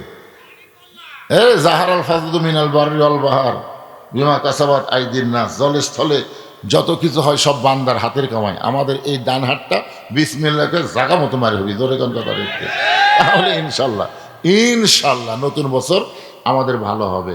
আল্লাহ কবুল করুক। সভাপতি সব কিছু বলবেন আপনারা? জি, বলার অর্থ হলো, এটা দাও। সম্মানিত উপস্থিতি, গভীর রাত এর যা হাদিয়া মঞ্জুর করো সোনার মদিনায়, নবী পাকের রওজা মোবারকে আল্লাহ কবুল করেন। তামাম আম্বিয়াই কেরাম, আসহাবে কেরাম, তাবিনী কেরাম, তাবিনী কেরাম, তামাম পৃথিবীর মাটির নিচে যত মুমিন মুমিনা শুয়ে আছে আল্লাহ সকল আরওয়াফরে হাদিয়া কবুল করো। আল্লাহ আমরা যারা হাত তুলেছি, আমাদের মধ্যে যাদের দুঃখিনী মা কবরে চলে গেছে, ছোট্ট একটা শব্দ হলো মা, এই নামের কি মধু, যাদের মা নাই তারাই বুঝতেছে। এই দরদের মা যাদের কবরে গেছে আল্লাহ মেহেরবানি করে মায়ের কবরকে জান্নাতের টুকরা বানিয়ে দাও। আমাদের দরদের বাপ বাড়িঘর সহায় সম্পত্তি সব রাইখা ইতিম হয়ে যাদের কবরে গেল, আল্লাহ মেহেরবানি করে বাবার কবর জান্নাতের টুকরা বানায় দাও। আমাদের দাদা দাদি নানান আত্মীয় স্বজন শ্বশুর শাশুড়ি যাদের কবরে গেছে আল্লাহ কবরবাসীদের মাফ করে দাও। আল্লাহ পূর্ব পাতুরিয়া সরকার পাড়া মসজিদকে কিয়ামত পর্যন্ত কবুল করে নাও। যেই যুবকেরা কষ্ট করে মেহনত করে এত সুন্দর আয়োজন করেছে আল্লাহ যুবকগুলোকে 5 ওয়াক্ত নামাজি কবুল করে নাও। আল্লাহ যেই কোরআন শুনলে কলিজা ভরে যায়, সেই কোরআন যে কত সুন্দর, বাংলার মুসলমানকে একটা বারের জন্য হলো কোরআনের শাসন দেখার তৌফিক দিয়ে দাও। আয় আল্লাহ তাআলা, আমার মা বোনেরা পর্দার অন্তরালে বসে বসে ওয়াজ শুনেছে, আবিদা সালিহা পর্দানশী কবুল করে মা ফাতেমার চরিত্র দান করো। আল্লাহ আমি অসুস্থ, আমার মতো অসুস্থ অবস্থায় যারা হাত তুলেছে সবাইকে সুস্থতার নিয়ামত দান করে দাও। আজকের মাহফিলের সম্মানিত সভাপতিকে আল্লাহ তুমি কবুল করো, সহসভাপতি কবুল করো, মসজিদ কমিটির সভাপতি সহসভাপতি সেক্রেটারি, আল্লাহ মসজিদের ইমাম মুয়াজ্জিন খতিব মুসল্লিদের আল্লাহ তুমি কবুল করো। আল্লাহ গোটা বিশ্বের মুসলমানকে আল্লাহ তুমি হেফাজত করো। খাস করে তোমার দরবার আরজ করি আল্লাহ দেশ নেত্রী বেগম খালেদা জিয়া আলেমুল আমাদের অত্যন্ত ভালোবাসতেন। মহিলাটা অত্যন্ত ভদ্র ছিল, তার ভাষার শালীনতা ছিল, কোনোদিন কাউকে কটাক্ষ করে এমন কোনো কথা বলে নাই। সেই ভালো মানুষটা আজকে দুনিয়া থেকে চলে গেল। আল্লাহ চলাফেরায় যদি কোনো ত্রুটি ভুল হয়ে যায় মাফ করে দিয়ে তার কবরটাকে জান্নাতের টুকরা হিসাবে কবুল করে নাও। আল্লাহ তার স্বামী শহীদ প্রেসিডেন্ট জিয়াউর রহমান, আল্লাহ তাকে হত্যা করা হলো চিটাগাংয়ের সার্কিট হাউসে। তার বিপকেস খুলে পাওয়া গেল যায় নামাজ আর কোরআন। আল্লাহ স্বামীর পাশে আছে স্ত্রী সমাহিত হলো। আল্লাহ দুইটা কবরকেই তুমি জান্নাতের টুকরা কবুল করে নাও। আল্লাহ সংসপ্ত পরিবারের প্রতি রহমত বরকতের দরজা করে দাও, ধৈর্য ধারণ করার তৌফিক দিয়ে দাও। মাবুদ একটা বছর আমাদের মাঝ থেকে বিদায় হয়ে চলে গেছে আল্লাহ। 25 সাল কি করেছি আল্লাহ আমরা জানি না। ভালোর চাইতে হয়তো মন্দই বেশি করে ফেলেছি। মোনাজাতের মাধ্যমে তোমার কাছে তওবা করতেছি আল্লাহ। আল্লাহ যে বছরটা চলে যাচ্ছে বিদায় হয়ে যত পাপ করেছি আল্লাহ মাফ করে দাও। 26 সাল ইমানের সাথে ইজ্জতের সাথে আমলের জিন্দেগি যেন কবুল হয়, কবুল করে নাও আল্লাহ। 26 সালে বাংলাদেশে আল্লাহ তোমার কোরআনের বিজয় আমরা দেখতে চাই, এমন তৌফিক আমাদেরকে দান করে দাও। সুবহানা রাব্বিকা রাব্বিল ইজ্জাতি আম্মা ইয়াসিফুন ওয়া সালামুন আলাল মুরসালিন ওয়ালহামদুলিল্লাহি রাব্বিল আলামিন। ওয়াজাল আখিরাতি কালিমাতুন ইনদাল মাউত লা ইলাহা ইল্লাল্লাহু মুহাম্মাদুর রাসূলুল্লাহ সাল্লাল্লাহু আলাইহি সাল্লাম।